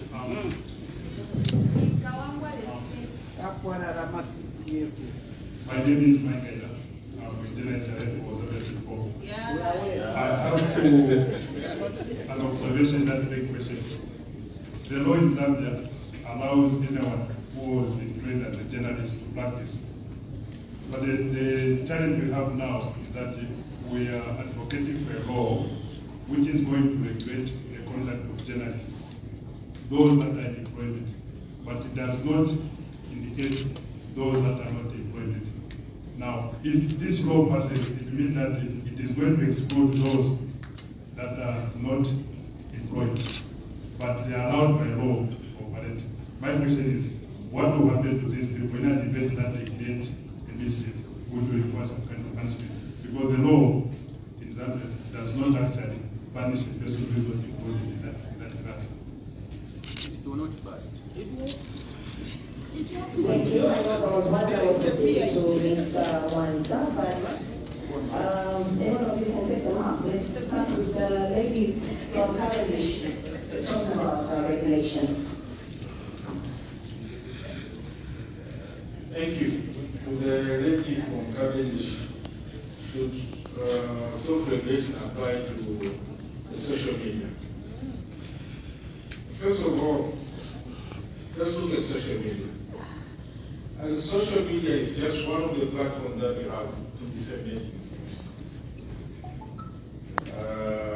Previously, we just had dreams and directions, but now we have solutions which is mainly done through the internet. So if we're going to have a journalist who is disseminating information using the social media, this is just one of the platforms that we've chosen. Should they be under self-regulation? I think the ideal situation that we think should happen is if you have somebody carrying the sort of journalist, it would be good that they be part of the mechanism, which is under self-regulation. This mechanism is voluntary. So first of all, the starting point would be somebody that those people subscribing to the code of ethics and say the code of ethics that you've agreed to.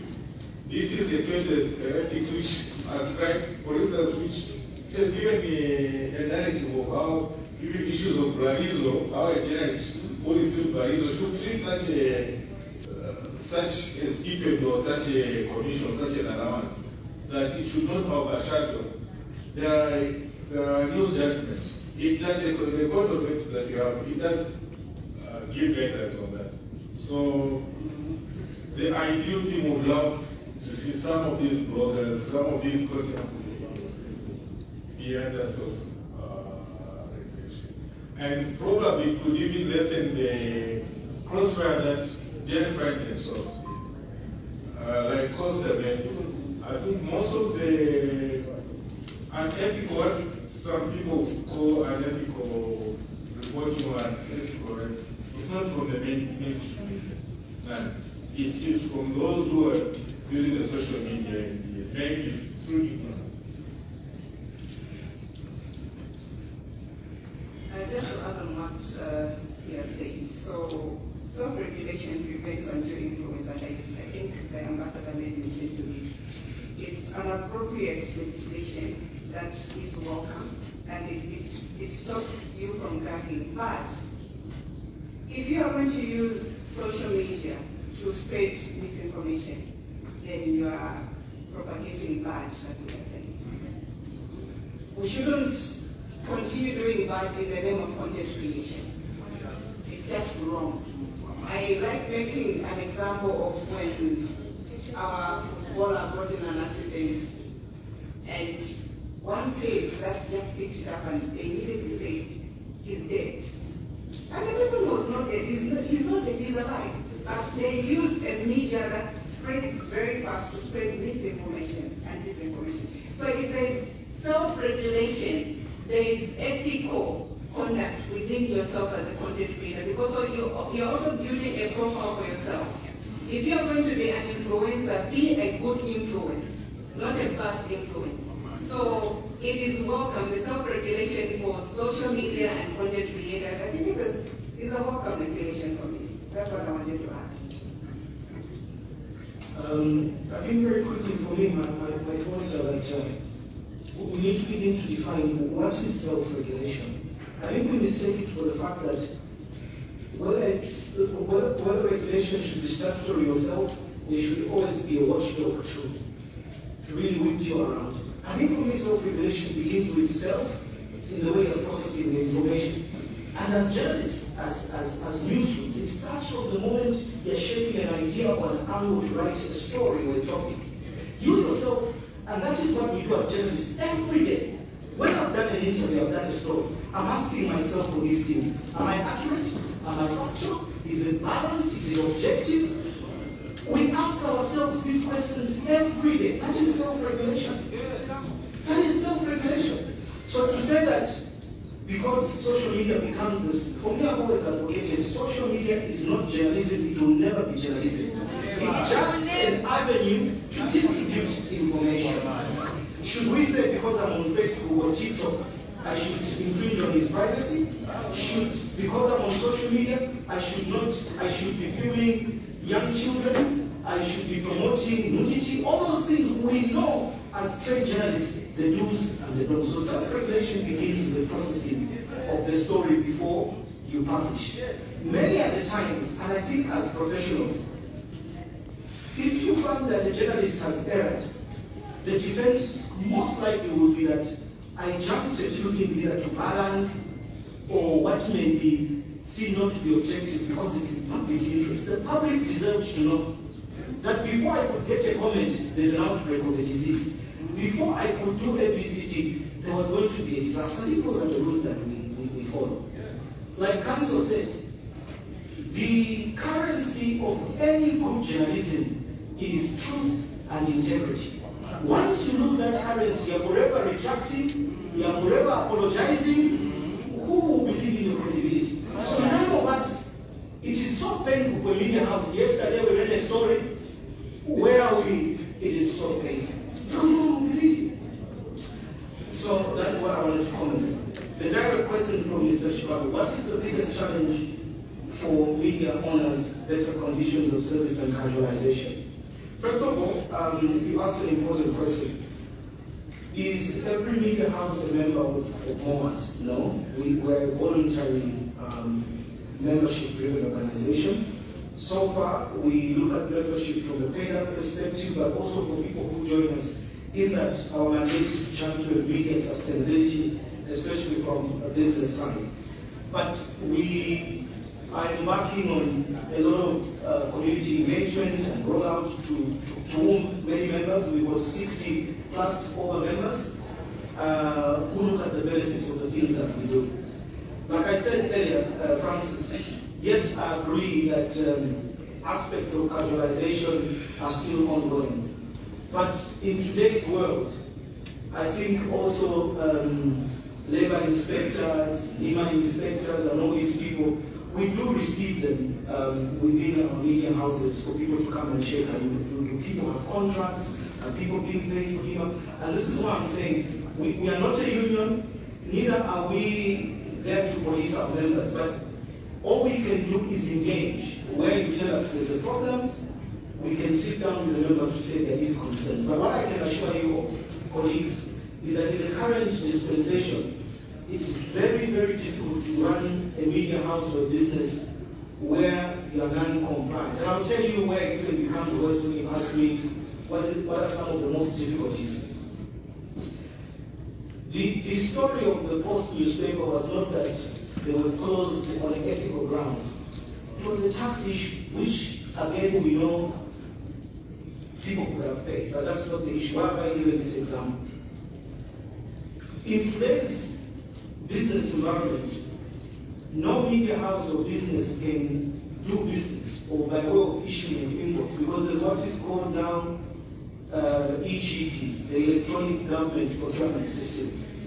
For you to get business, one, from government, you need to go into that portal from ZPPA and put in a tender. The requirement for a tender is that you need to be ZRA compliant, meaning that you need to have a tax certificate, a valid one. Now, what does it mean to have a valid tax certificate? That you are compliant, you pay all your taxes up to date. What are some of the challenges? Many media houses are not up to date with taxation payments. Why?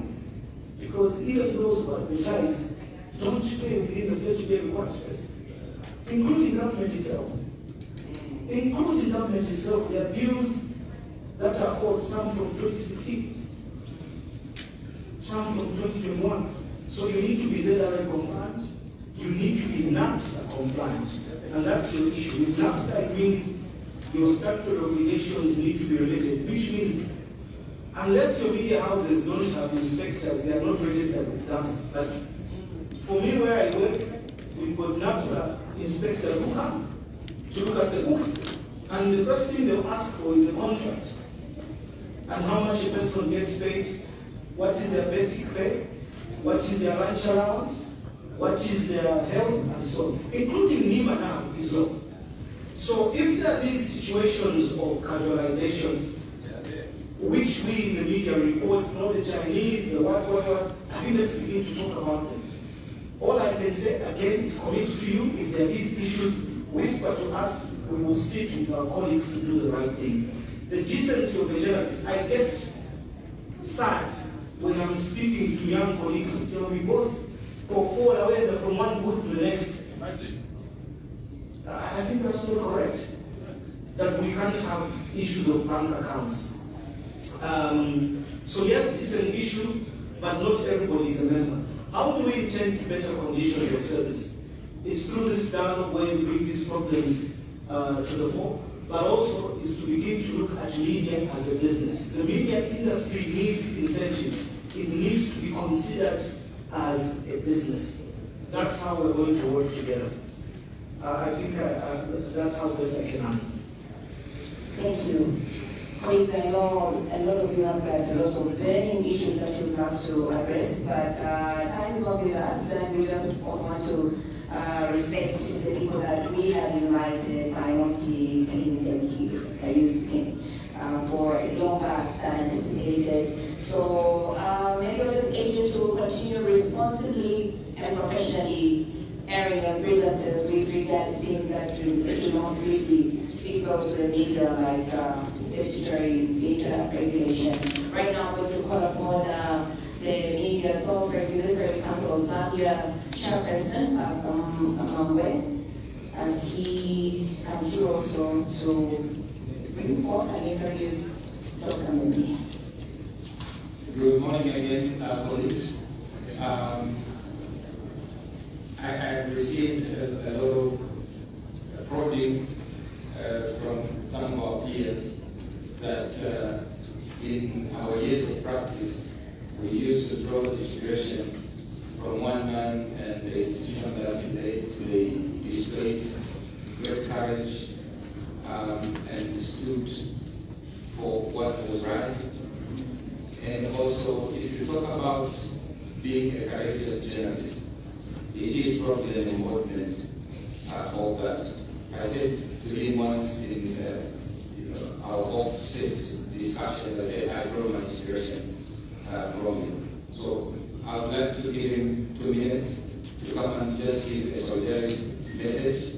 He's not coming as a politician, he's coming as one of us, a journalist who demonstrated what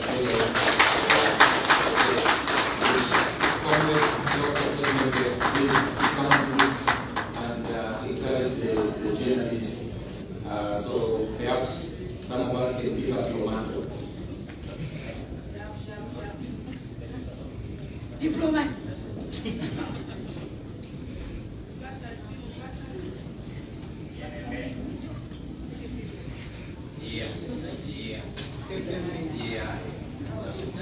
Greetings to you all.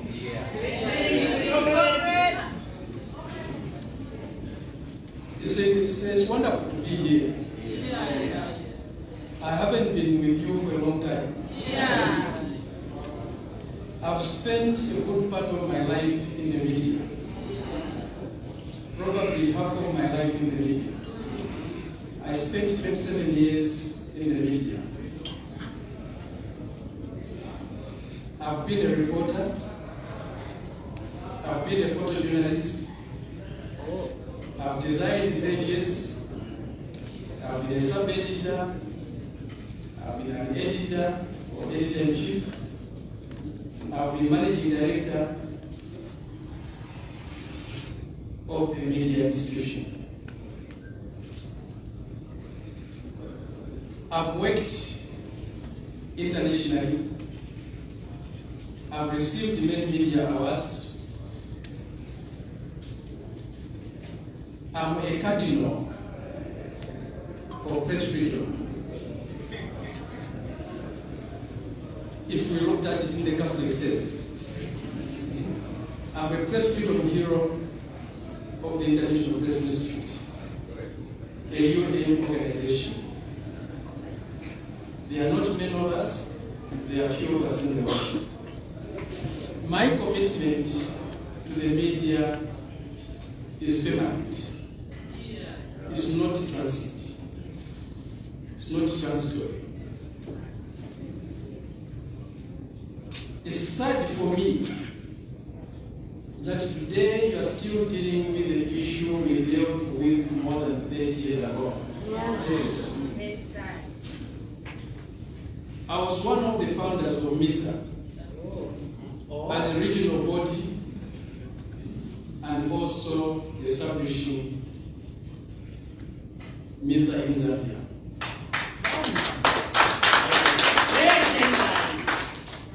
The building where MISA is operating today, we raised the money for it. We had the partners who supported us. And I'm glad His Excellency, the Swiss Ambassador, is here. They have been with us for a long time. They supported MISA as a regional body from the inception, from the time of the Wilmore Declaration in 1991. They have been with us supporting the media. Please continue to do so, and we are grateful. Continue. Press freedom is not a local issue. It's an international issue. Wherever press freedom or media freedom is affected, all humanity is affected wherever one is.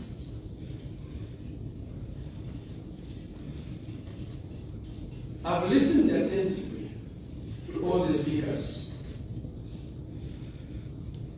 The articulation is high. The understanding of the challenges of the media is high. The understanding of the obligation of the media is high. The commitment is high.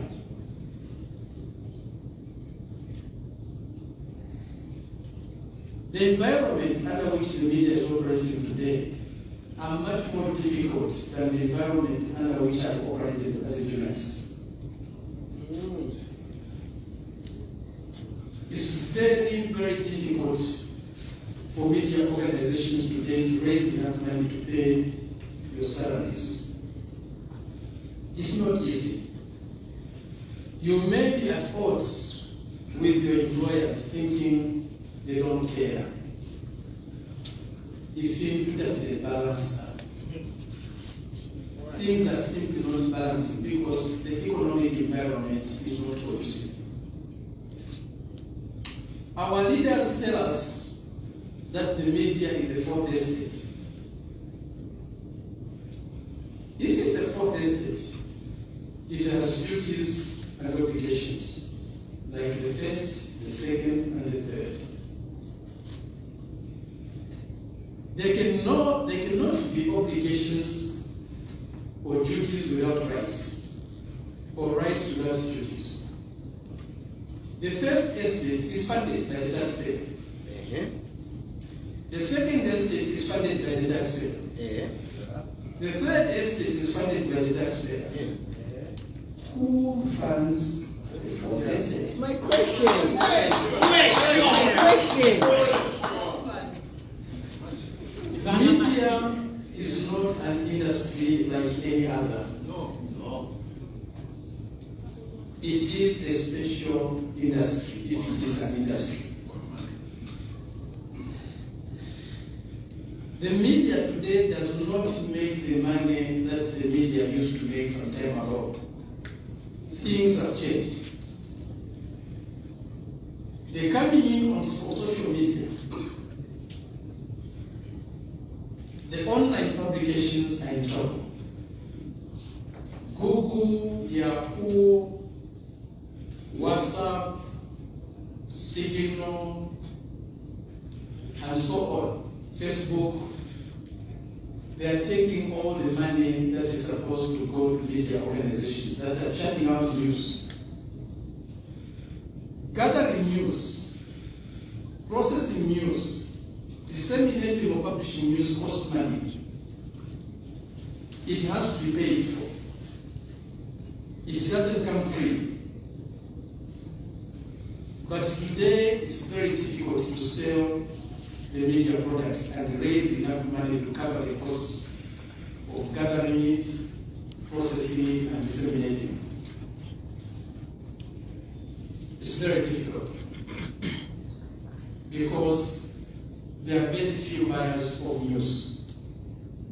media organizations survive on selling news. That's the main product. Over the years, we were deceived that our main product is advertising. Advertising is not our main product. Our main product is selling news. Newspapers were filled with adverts, and they thought their main product was creating space and selling adverts. The adverts are gone. The newspaper is carrying news with very few buyers. Television and radio, the main product is news in all its complexities and diversities. Advertising was by the way, and that advertising has been taken away by Google and others. How does the radio station run? How does the television station survive? How does the newspaper sustain itself? How does the journalists get paid? These are huge challenges. If indeed the media in the fourth estate, the state has to come in and support the media to do what it is doing. Create the incentives that are necessary. If ZNBC has to operate on government grants and all sorts of incentives, what about the other television stations? What about the other radio stations? If the Daily Mail, Times of Zambia, have to be sustained by the taxpayer, what about the other newspapers? They are all doing the same job. They are all serving the same public. How can they survive? Again, there is a need for fiscal policies to change towards the media. We cannot continue to treat the media like any other business. It's a special business.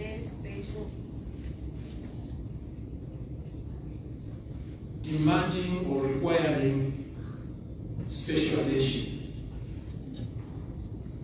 We need the media. Don't be deceived. The spread of social media cannot be a substitute for media organizations, professional media organizations. No substitute. We need them.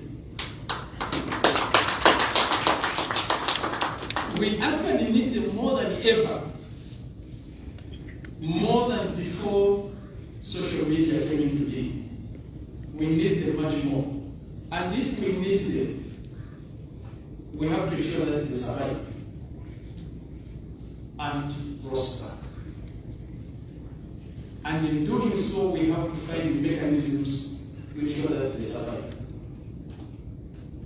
They are complaining about professionalism. There's very little money that is being invested in training juniors today.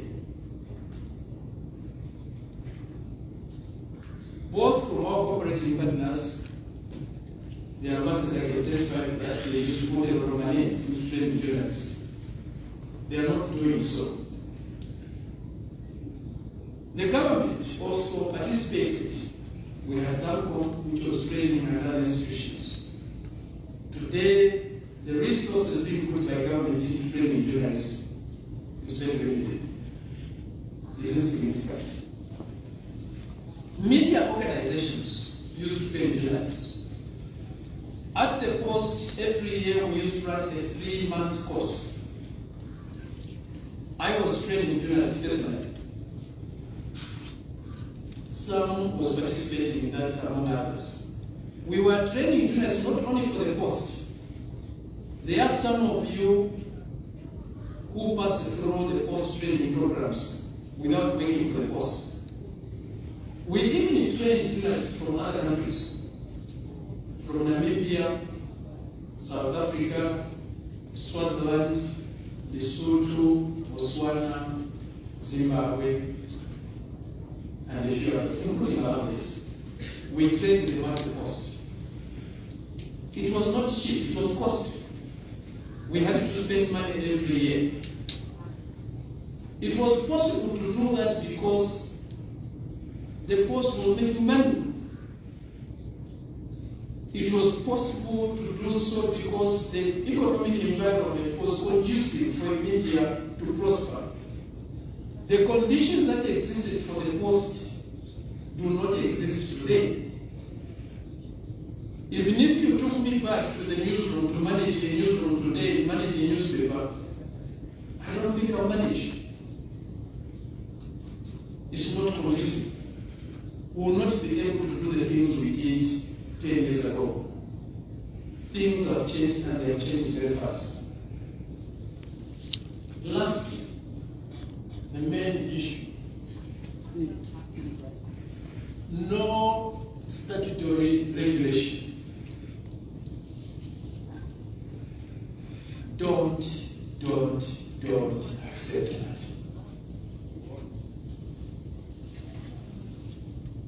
Journalism is not like any other profession. It's not like law. It's not like medicine. It can't be regulated the same way. I'm a lawyer. I know what the regulation is. Laws operates under a statutory environment. There's the Laws Act.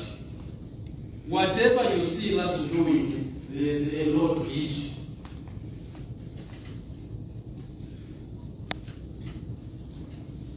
There's nothing that laws does that is not regulated. And it's understandable. It's a different profession. Journalism is a profession by occupation.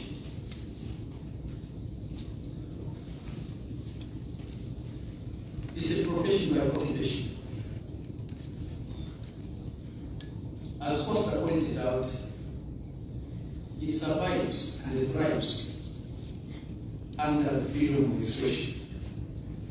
The two are inseparable.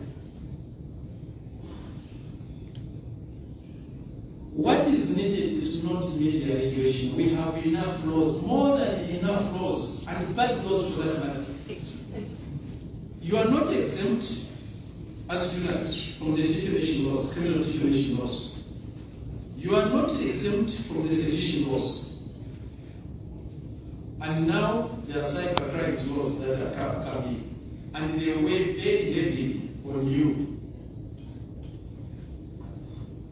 And they want to add another act to that.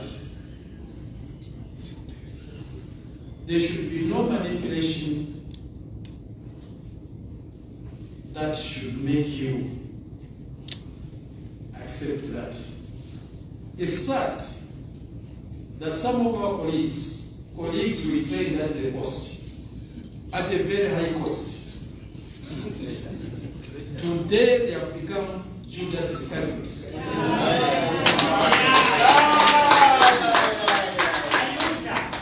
And it's not out of principle. It's simply for pieces of coin.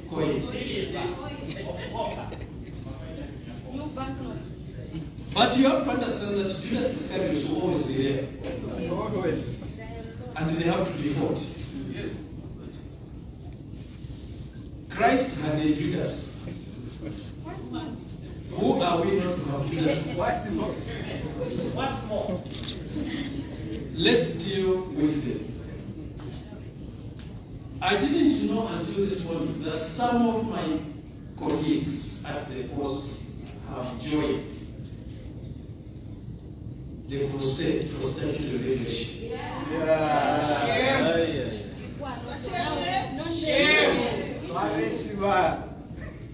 Well, I was given 2 minutes. I have a lot to say. Don't give the socialist a microphone. You talk forever. Thank you very much.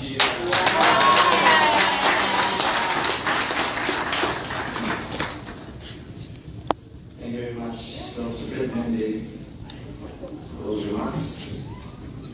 Well, we've had a very interesting day. We are just almost at the end. We're going to take a 10 minutes health break. And I want to invite the master and as well as the high table to lead. Maybe just getting some coffee or some juice. And then 10 minutes later we will come back and chant the way forward and conclude this special day.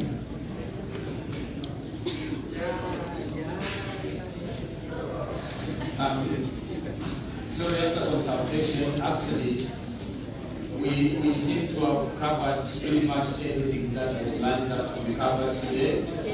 And we may not want to stretch the day even any further. As you know, we've been live on multiple platforms. Our colleagues would like to cover other issues. I wish therefore to take the liberty to thank everyone that came. Ambassador, thank you for coming. BBC, and Moat, MEC, FBI, media self-regulation, and pretty much every single one of us. We would like to profusely thank you. Let's go and face a brave new world as journalists. Let's go and work and demonstrate that we know what we want to do and our responsibility to the nation and to the public.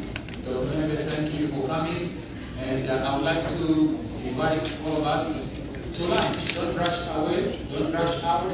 There's a daily lunch, and when we go offline, I think our colleagues from media, Lisa rather, we will give us a few other insights into where we're going to have lunch from and all that, but I think you'll receive the coupons. So once again, thank you very much. Let's continue discussing over lunch. The Lord bless you and keep you. Bye bye for now. That marks the end of this year's World Press Freedom Day commemoration here at Mulungushi International Conference Center in Lusaka. I'm Stephen Nkoma. Thank you so much for joining us live on this Facebook page as well as on radio. Kanele 97.7 FM. Bye-bye.